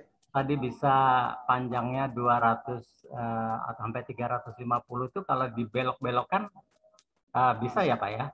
Bisa Pak, bisa. Tetap dengan jumlah air yang sama yang keluar. Betul, dengan slope elevasinya mungkin 10% masih bisa kok Pak. Baik, gitu. Terima kasih ya. Pak informasinya ya. Seperti itu. Ya. Bisa Pak, kan gitu maksudnya. Jadi it's not a problem kalau dengan pressure compensated drippers. Seperti itu ya Pak. Ya, kedua tadi pertanyaannya mohon maaf Pak, bagaimana? Kalau kita punya tanaman multi ya, multiculture ya Pak. Multiculture ya Pak. Oke. Yang kedalamannya kan biasanya tanaman pokok biasanya lebih dalam Pak biasanya. Kemudian ada tanaman sementara yang mau kita aliri juga karena mungkin kondisi dalam keadaan kering ya Pak ya. Nah tanaman setelah itu akarnya lebih pendek Pak.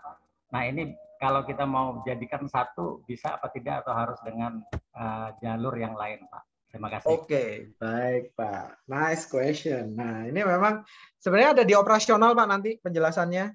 Nah, kemarin kalau nggak salah Pak Arthur sudah saya beri bocoran dikit kan itu. Pada intinya begini. Satu adalah airnya ini harus seberapa banyak. When, ya kan gitu maksudnya. Nah, yang dihitung yang mana Pak Petrus? Yang tanaman di atas atau yang tanaman 2 atau jumlah airnya digabungkan semuanya? Tidak, Pak. Kan gitu maksudnya. Jadi ketika Bapak sudah menguasai konsepnya, kita akan menggunakan yang namanya pendekatan adalah kelembapan tanah. Misalnya nih, kita nanam durian, Pak. Efektif rootnya itu di 1 meter, Pak Petrus. Kemudian di bawahnya nih, saya tanamnya lidah mertua, Pak. Misalnya nih, Pak, kan gitu ya maksudnya, supaya ternaungi ya. Ekstrim banget. Sekitar 30 cm, Pak. Kan gitu maksudnya. Gimana caranya?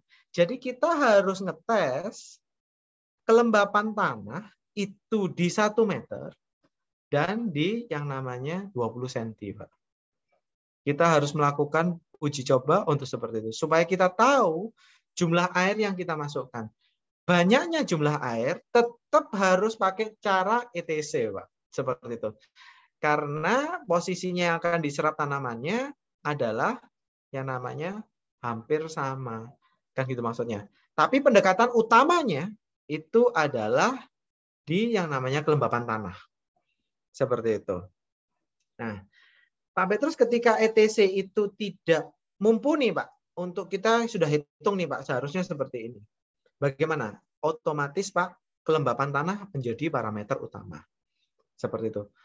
Kan susah nih Pak Petrus untuk sampai 1 meter ke dalam tanah. Sebenarnya nggak susah Pak. Jadi sekarang sudah ada sensor yang bisa sampai masuk ke dalam tanah sampai sepanjang yang namanya 1 meter. Nah, itu kami sudah punya, Netafim sudah punya akan seperti itu Pak. Jadi pakai probe yang di setiap 20 cm Pak, itu sudah ada yang namanya kelembapan tanah sama EC. Kelembapan tanah EC. Nah, itu sekaligus EC untuk ngitung yang namanya jumlah pupuknya Pak yang mau dikasihkan di situ. Jadi kira-kira begitu Pak Arthur. Ya. Terima kasih Pak Petrus. Sama-sama. Monggo, mungkin Pak Dewa, ada yang mau ditanyakan? Open mic di sini.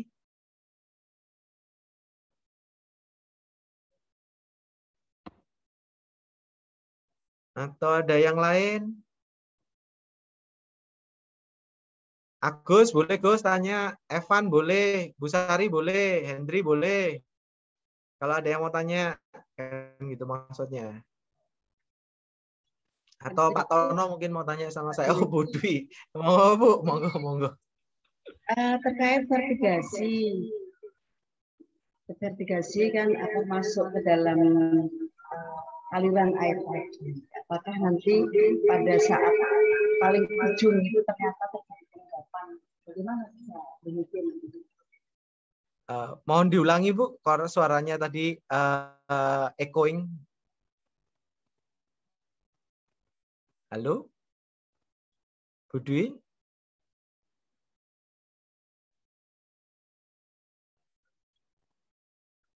Boleh diulangi Bu?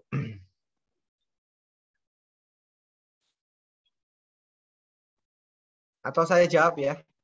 Oke, mungkin buat Bu Dwi Suari lagi ada gangguan connection. Jadi pada intinya kalau kita ini misalnya dengan vertigasi nih, apakah bisa lewat drip? Bisa. Nanti akan ada penjelasan saya di selanjutnya Bu, di operasional ada. Kan gitu maksudnya. Dan di tingkat lanjut, ini tingkatnya basic begitu. Saya tahu yang ditanyakan. Jadi itu nanti ada sesi vertigation sendiri, tapi tidak di basic Bu, tidak di fase ini. Satu, vertigation itu dilakukan lewat drip adalah satu, pupuknya harus larut 100% di dalam air. Ya, artinya bahasanya soluble. Nah, itu. Nah, itu harus bisa. Apapun itu bisa. Kan gitu maksudnya. Nah, ketika nanti Ibu Pak Petrus, gimana cara kita ngecek soluble atau tidak soluble? Itu gampang. Dengan jar test. Jadi kalau Pak Petrus jar test itu seperti apa, nanti Bapak Ibu bisa lihat mungkin di dasar kita sudah kasih untuk yang namanya nguji pupuk itu layak apa enggak dimasukkan ke drip seperti itu. Nah, gitu. Nah, ini nih menarik kalau ini. Ini ada yang tanya dari bagaimana jika kita mengirigasi tanaman di lahan gambut sedangkan airnya kandungannya garamnya tinggi. Oke. Ya. Kalau garamnya tinggi, oke. Bahasanya ini garamnya tanahnya tinggi itu atau airnya tinggi gitu ya maksudnya. Gimana caranya? Jadi pada intinya adalah ketika kita ngomong garam tinggi, seandainya tanaman bisa survive di situ sebenarnya is okay. Cuman kalau saya bagaimana caranya? Kalau di situ sebenarnya saya pernah baca, dan ini memang tingkatannya sudah lanjut ya. Ada namanya irrigation under drip in brackish water. Jadi di air payau. Pakai air payau nih. Cuman ada satu hal. Ketika kita melakukan di garam yang tinggi. Adalah minimal harus ada air itu 1 bulan. Dalam 1 bulan ya. Ada harus 200 mm. Nggak tahu dari 12 bulan itu harus ada 1 bulan yang jumlah airnya itu 200. Nah, kemudian dilakukan dengan strategi. Ya, dilakukan dengan strategi adalah strateginya apa? Ketika melakukan yang namanya pemupukan harus pada fase-fase tersebut. Seperti itu. Ya. Kira-kira mestinya Februari nih akan ada yang namanya hujan biasanya di sini 200 mm nih. Nah, itu sebelumnya Januari, Desember itu pupuknya saya genjot dulu. Nah, Januari sudah nggak bisa mupuk saya, kan gitu maksudnya. Sehingga ketika nanti di Februari tanahnya akan lebih tercuci. Seperti itu. Nah, tapi kandungan garamnya memang harus tetap diperhatikan. Karena kalau memang beratnya, ya tetap nggak bisa. Begitu kira-kira ya. Oke? Ya. Ini pertanyaannya menarik kalau dari Prayogo ini, kan itu maksudnya. Monggo, monggo. Ayo. Ada lagi? Kira-kira?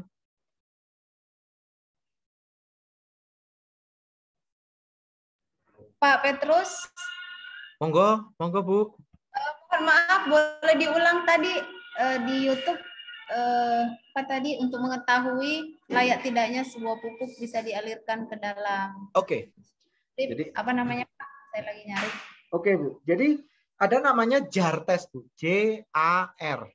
Jar test namanya. Jar test itu adalah untuk mengukur apakah kelayakan pupuk itu bisa dipakai atau tidak. Kan gitu maksudnya. Di tempat di YouTube kami, di saluran YouTube kami ada Bu, kan gitu maksudnya. Untuk fertigation itu ada. Bagaimana kami menjelaskan gimana sih caranya melakukan jar test itu ada Bu. Tapi ada cumannya nih. Nah, karena karena riset center Ibu melakukan mixing antara beberapa pupuk. Mixing beberapa pupuk pun itu harus dilakukan jar test Bu. Nah, misalnya Ibu melakukan komposisi pupuk A 40%, pupuk B adalah 60% nih. Ya, itu harus disimulasikan masuknya dalam berapa liter, kemudian ditunggu di jar test. 1 kali 24 jam. Seperti itu. Nah, ini mohon maaf memang akan ada beberapa pupuk, meskipun import dia, kualitasnya saling bercampur, jadi terjadilah koagulasi. Seperti itu. Nah, ini juga sudah diuji jar test Pak Petrus, tetapi kok masih mengendap ya? Kan gitu maksudnya. Nah, inilah uniknya Indonesia. Airnya Ibu sometimes mengandung kalsium, sometimes tidak mengandung kalsium. Itu yang jadi parah ini. Karena kalsium itu kalau ketemunya P akan dia koagulit, Bu. Kan gitu maksudnya. Nah, itu jadi kalau saya sarankan nih, kalau boleh saya sarankan, jadi di sumber airnya dipasang EC, Bu. Dipasang EC meter, ketika EC-nya di atas 0,3, artinya mungkin Ibu harus melakukan treatment. Seperti itu kira-kira, Bu. Jadi sehingga untuk menurunkan electric conductivity-nya dulu. Seperti itu. Sebelum terperangkap di drip-nya yang menjadi investasi. Seperti itu, Bu. Begitu kira-kira untuk yang namanya penjelasan dari saya. Jadi harus treatment nih, kan gitu maksudnya. Tapi untuk memastikan sebaiknya di pipa hisapnya itu dipasang namanya EC meter. Jadi kita tahu sumber airnya ini EC-nya tinggi nak nih, kan gitu maksudnya. Kira-kira begitu, Bu. Nah, seperti itu. Monggo, ada yang lain?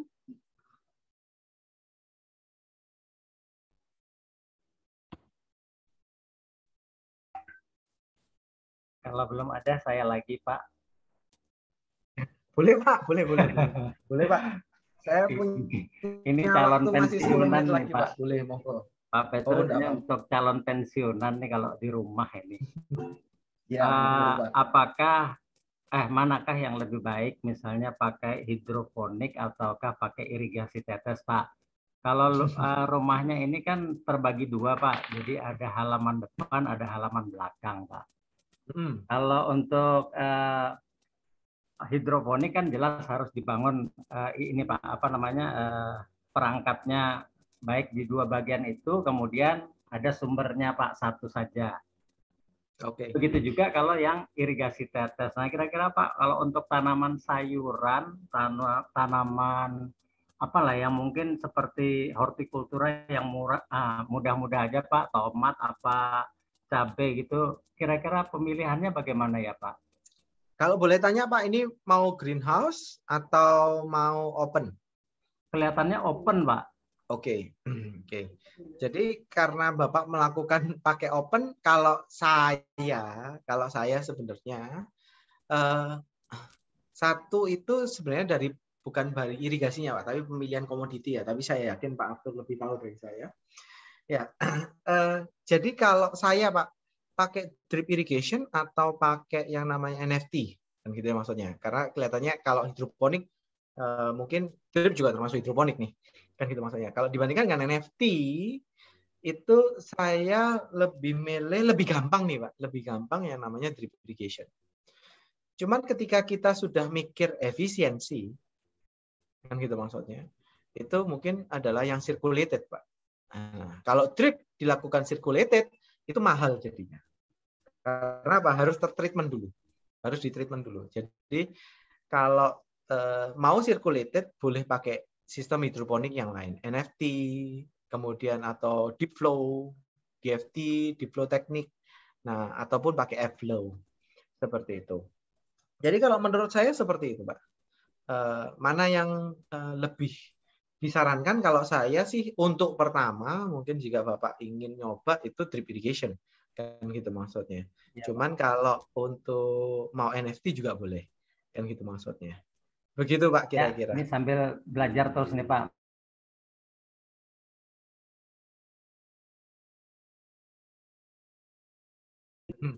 Ya, ini mohon maaf Pak, saya bertanya lagi menjumpai contoh tanaman coklat yang diirigasi, namun hasil tanaman masih lebih baik dari tanaman yang non diirigasi atau minim irigasi. Sering kita jumpai faktor irigasi menjadi penyebabnya. Bagaimana cara kita menganalisanya? Oke.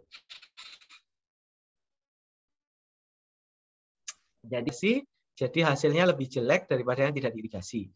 Oke. Jadi kenapa bisa terjadi seperti itu? Pada intinya banyak faktor, Mas. Kan gitu maksudnya.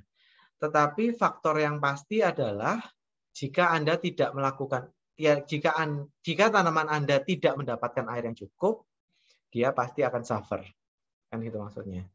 Mungkin Anda sudah dapat air yang cukup. Kan gitu maksudnya. Atau mungkin fasenya Anda ngitung kasihnya, misal kasihnya butuhnya adalah cuman yang namanya 1 mili nih. Kan gitu maksudnya. Anda kasihnya 2 mili. Ataupun Anda tanamannya sudah fasenya tinggi nih, besar. Tetapi Anda kasihnya yang tetap misalnya 8 mili. Atau mau panen nih, mestinya kasihnya turun, tapi Anda genjot terus sama air. Merotol semuanya yang namanya bunganya itu. Kan gitu maksudnya. Itu terjadi di Olam setahu saya, di Pulau Seram. Karena terlalu banyak air, waktu berbunga merotol semuanya. Jadi tidak terbentuk. Nah, jadi kira-kira itu, jadi banyak sekali faktornya untuk yang namanya kenapa tanaman ini jadi lebih baik dan lebih buruk. Kan gitu maksudnya. Jadi banyak sekali faktornya, yaitu yang harus banyak diriset oleh pihak masing-masing dalam yang punya untuk sistem irigasi. Seperti itu. Begitu kira-kira Mas Yogo, kan gitu maksudnya. Mungkin ada lagi yang mau ditanya, kan gitu maksudnya. Gak apa-apa, ditulis saja kalau Mas Yogo ini pemalu kelihatannya. Gitu. Jadi pertanyaannya selalu pakai chatting, kan gitu maksudnya. Ya. Oke. Ya. Kira-kira ada lagi? Kalau belum saya lagi boleh Pak. Oh iya boleh Pak, terakhir ya. Iya Pak, ini mungkin bagus untuk mahasiswa kami yang nanti akan penelitian yang di greenhouse ini Pak. Karena kami kan dikasih ini Pak, jaringan yang memakai dripper itu berbeda Pak. Ada yang 4 keluarnya, ada yang 2, ada yang 2 lagi tapi nggak tahu ada, kalau saya lihat di penulisan penggambaran drippernya itu berbeda Pak. Nah ini betul. Apakah ada spesifikasi tertentu untuk dripper ini sehingga keluarnya berbeda jumlah airnya atau berbeda apa ya Pak? Mungkin kalau berbeda kecepatan tidak mungkin ya Pak? Ataukah? Ya ini yang saya masih belum sebenarnya tahu. Ini menarik Pak. Memang saya yang minta Mas Sasin untuk memberikan seperti itu terhadap yang namanya UNES. Nah, ini ada hubungannya sama basic. Kalau teman-teman yang sudah masang di manapun gitu ya Pak, itu ngitung application rate itu cuma 1, tapi Bapak di sana karena bermacam-macam drippernya, ada yang 2 dibagi 2, ada yang dibagi 4 gitu ya Pak ya. Ya. Artinya application rate-nya berbeda-beda. Dan itu bagus untuk pembelajaran, untuk riset. Nah, itu bagus, Pak. Karena akan tahu, oh jumlah flow-nya berbeda nih. Kan gitu maksudnya. Itu akan bisa menjadi suatu riset untuk Pak Arthur dan teman-teman di UNED. Memang saya yang minta waktu itu, Pak. Oh iya, Pak. Supaya bisa untuk menghitung adik-adik di UNED. Betul, Pak. Ini ada keempat orang ini hadir, Pak, di sini. Oh, ada begitu. Pak Cahyo juga kan. Makanya kami sangat antusias mengikuti semua yang diberikan oleh Pak Direktur ini. Betul, Pak. Jadi supaya adik-adik bisa ngitung application rate-nya berapa nih kalau 4 liter per ini jarak tanamnya. Jadi semua ilmunya bisa dipakai tuh. Kan gitu, Mas. Betul, Pak. Pak. Monggo. Jelaskan jarak tanam dengan jarak emitter dengan hubungannya tanaman umbi-umbian yang takut busuk. Jadi sebenarnya untuk yang namanya seperti tadi yang saya ngomong, jarak tanam ini nggak ada hubungannya sama jarak emitter. Jadi drip itu diciptakan bukan untuk sesuai dengan jarak tanamnya. Apakah kalau jarak tanamnya sedikit akan tambah busuk? Ada kemungkinan justru karena kalau jarak tanamnya terlalu sempit itu yang namanya intensitasnya lebih tinggi. Itu maksudnya. Nah, itu akan jadi pelajarannya para expert itu ya, Pak. Dan itu akan jadi lebih tinggi sehingga akan menyebabkan yang namanya pembusukan di yang namanya umbi-umbian. Nah, umbi-umbian ini akan sangat lebih sensitif lagi. Umbi-umbian akan jadi kalau untuk tanaman umbi-umbian justru biasanya misalnya tanahnya light nih. Pilihannya 30 atau 40. Saya justru ngomongnya 40 nih justru. Kenapa? Karena saya ngurangi intensitas untuk di tanah tersebut. Seperti itu.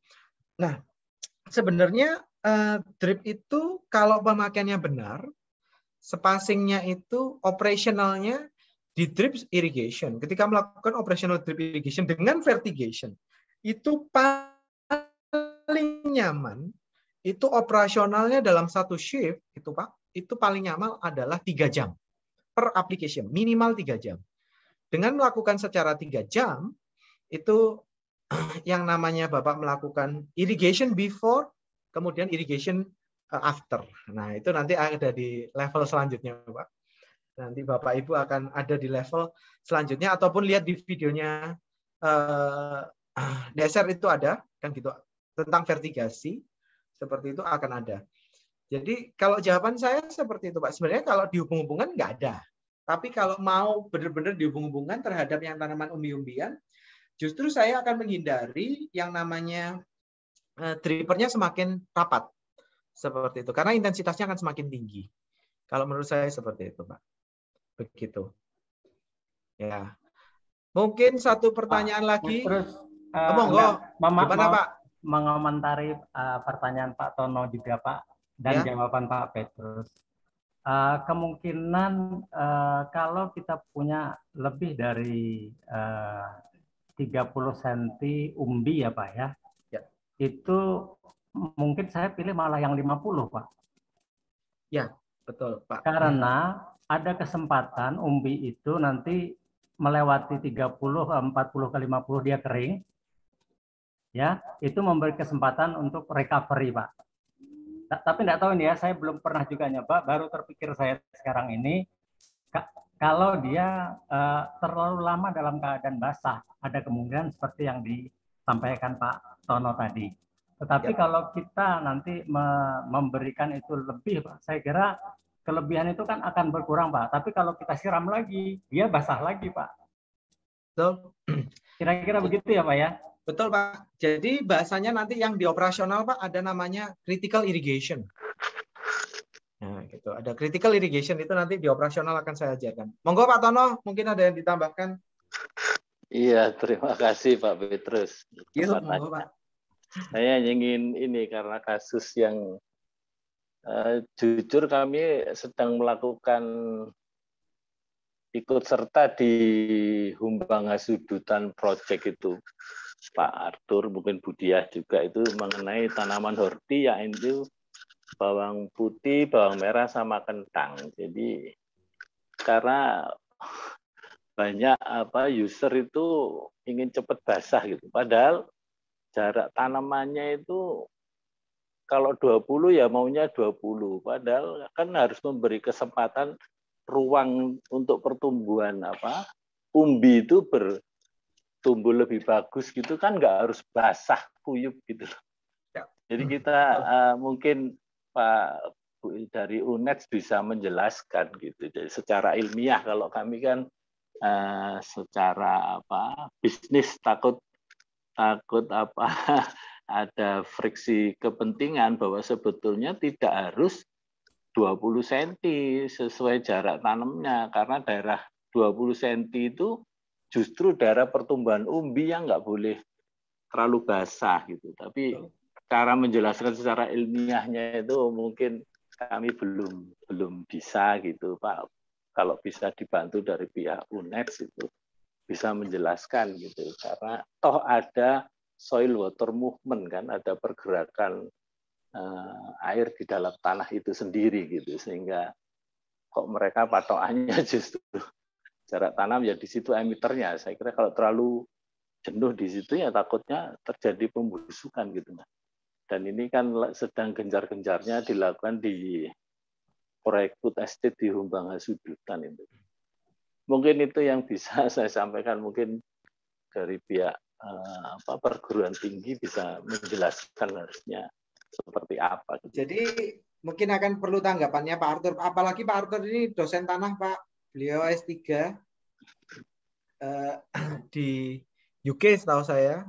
Yang itu mungkin beliau akan bisa nambahin dari saya. Kalau saya memang user paling senang adalah Pak. Paling senang adalah melakukan irigasi kalau bisa cepat basah. Seperti itu. Tetapi memang esensi dari irigasi bukan seperti itu semestinya. Tetapi ya namanya customer agak susah seperti itu, Pak. Begitu, apalagi kalau customernya mungkin belum mengerti. Karena memang sistem irigasi belum semuanya bisa dipahami seperti itu. Kira-kira begitu, Pak. Ya, mungkin nanti suatu saat bisa ada sesi tentang scheduling irrigation itu ya. Oh, ada Bang, ada, tenang aja. Nanti ada. Irrigation scheduling itu ada, jadi di operasional. Nanti ada, Pak. Jangan khawatir, ada. Nanti daripada saya masukkan sekarang, kayak teman-teman mahasiswa akan susah untuk mencernanya. Soalnya memang levelnya memang paling tinggi kalau itu untuk scheduling irrigation. Tapi terima kasih Pak Tono. Mungkin akan menjadi ini Pak, akan menjadi perhatian kita juga Pak. Di sini ada Pak Cahyo Pak. Malah ini beliau ini dari Jerman nih Pak ya. Sekarang jadi ini Pak KPS ilmu tanah Pak. Jadi beliau juga sangat concern dengan semua perkembangan mengenai tanah, terutama juga untuk pengairannya Pak. Saya kira nanti kalau kita setelah ini ya Pak, kita sedang coba-coba alat yang telah diberikan oleh PT DSR ini, semoga nanti bisa lanjut ke sana Pak. Ya. Sebetulnya kita mau langsung ke tanaman bawang Pak, tetapi karena di sini masih belum terbiasa dengan bawang Pak, sehingga dulu malah cabai, terus berganti lagi ke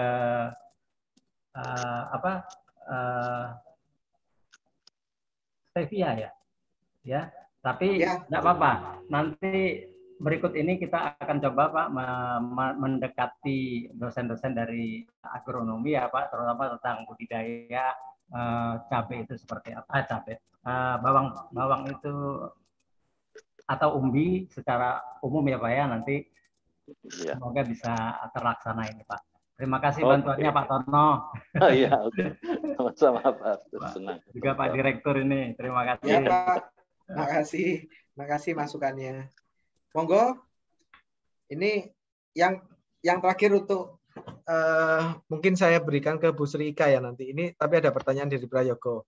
Terakhir ya Yogo, bagaimana mengantisipasi ketika mengirigasi tanaman yang baru kita transplantasi di lahan, namun tumbuh akar adalah rumput, sedangkan pertumbuhan tanaman utama jadi kurang optimal. Jadi gini, Mas Prayogo, irigasi itu tidak memilih tanamannya apa yang harus diirigasi. Yang memilih itu kita, kan gitu maksudnya. Jadi ketika tumbuh gulma, misalnya, ya tetap harus dilakukan dengan mungkin yang namanya pre-emergence, Mas, kan gitu maksudnya. Strategi pre-emergence mungkin kalau di kampus mungkin dulu seorang agronomi pasti diajarkan.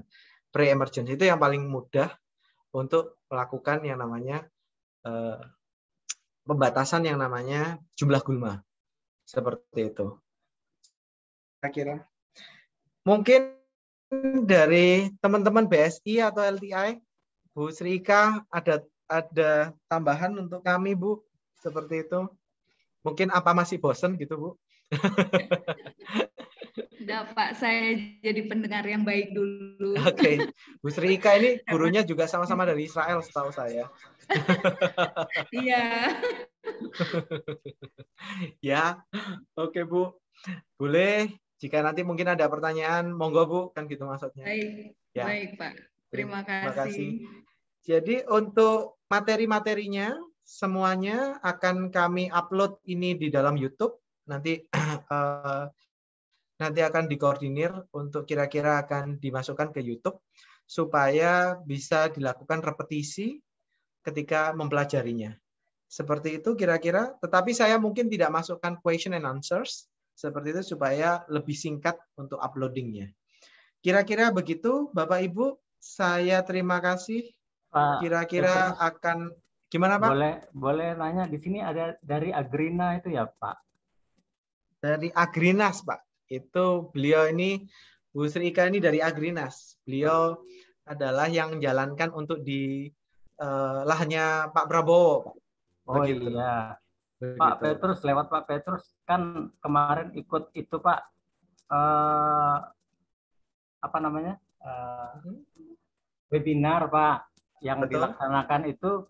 Kayaknya saya disuruh menghubungi panitia, kok saya nggak dikasih alamat ya, Pak? Oh, itu yang majalah Agrinas, Pak. Agrina kalau itu kan gitu. Oh, beda ya, Pak ya? Ya. Kalau teman-teman dari LTI BSI ini yang nangani food estate untuk di Kalimantan Selatan ya, Bu ya. Setahu saya percobaan trialnya adalah di Jawa Barat, Pak. Ya. Kan gitu. Betul ya. Kalau Kalimantan Selatan tempat saya lahir, Bu. Siapa tahu saya boleh lihat kampung halaman lagi nanti singgah ke sana. Iya, kebetulan kalau saya demplotnya di Jawa Barat, Pak, di Cisaat, Kabupaten Bekasi, Pak. Gitu. Oh ya, nanti kalau ada kesempatan mampir ya, Bu ya, ke sana ya. Silakan. Wah, terima kasih Pak Petrus. Ya. Jadi kalau sudah cerita teman-teman dari monggo Bu, gimana Bu? Salam saja, selamat siang kepada Pak Tono. Ya. Sudah lama nggak pernah berjumpa gitu. Oke. Ya. Ini salam kembali. Suwun hadir. Ya. Jadi sekedar memperkenalkan, Bu Sri Ika dari BSI ini adalah salah satu pengguna drip irrigation dari teman-teman dari Agrinas, kan gitu maksudnya. Dulu dikenal dengan Agrinas, kemudian diganti namanya, kan gitu maksudnya. Sistemnya sudah setara dengan punyanya research centers di Mars, sudah setara dengan Mondelez yang sistem irigasinya dengan AI, seperti itu. Kira-kira seperti itu untuk gambarnya dari Bu Sri Ika ini. Jadi beliau gurunya mungkin sama kayak saya, juga orang Israel. Iya, setahu saya. Mantap sekali ya, Bu. Ya, selamat, Bu. Baru Pak, baru belajar. Kami di sini juga baru belajar. Jadi saya harus belajar dari kawan-kawan yang lebih dulu mendalami drip irigasi atau vertigasi presisi seperti Pak Petrus ini. Jadi salah satu guru saya juga. Gitu. Apa-apa Bu, sharing-sharing aja di sini. Iya. Kalau bisa kita berkolaborasi ke depannya ya Pak Petrus ya. Amin Bu. Jadi akan pada intinya untuk next session selanjutnya akan sedikit ada lebih mudah, kemudian akan lebih complicated. Yang paling puncaknya memang di operasional dan nanti di maintenance. Seperti itu. Jadi saya harap sedikit bersabar dan mungkin direpetisi ketika mungkin ada kelupaan. Nanti kan karena nanti untuk operasional yang diminta Pak Tono untuk scheduling irrigation itu sangat berhubungan ketika kita nggak katam untuk irrigation rate. Itu nanti akan kesusahan sekali ketika nanti menghitung. Seperti itu. Jadi sebenarnya banyaknya di sini bukan agronominya, akan banyak matematikanya nanti kalau sudah di operasional. Seperti itu kira-kira. Oke, saya rasa waktunya sudah hampir habis. Saya terima kasih untuk sesi kali ini. Mungkin kita akan ketemu di sesi yang akan datang. Terima kasih. Selamat sore. Terima kasih. Terima kasih. Sampai jumpa. Ya, baik. Makasih.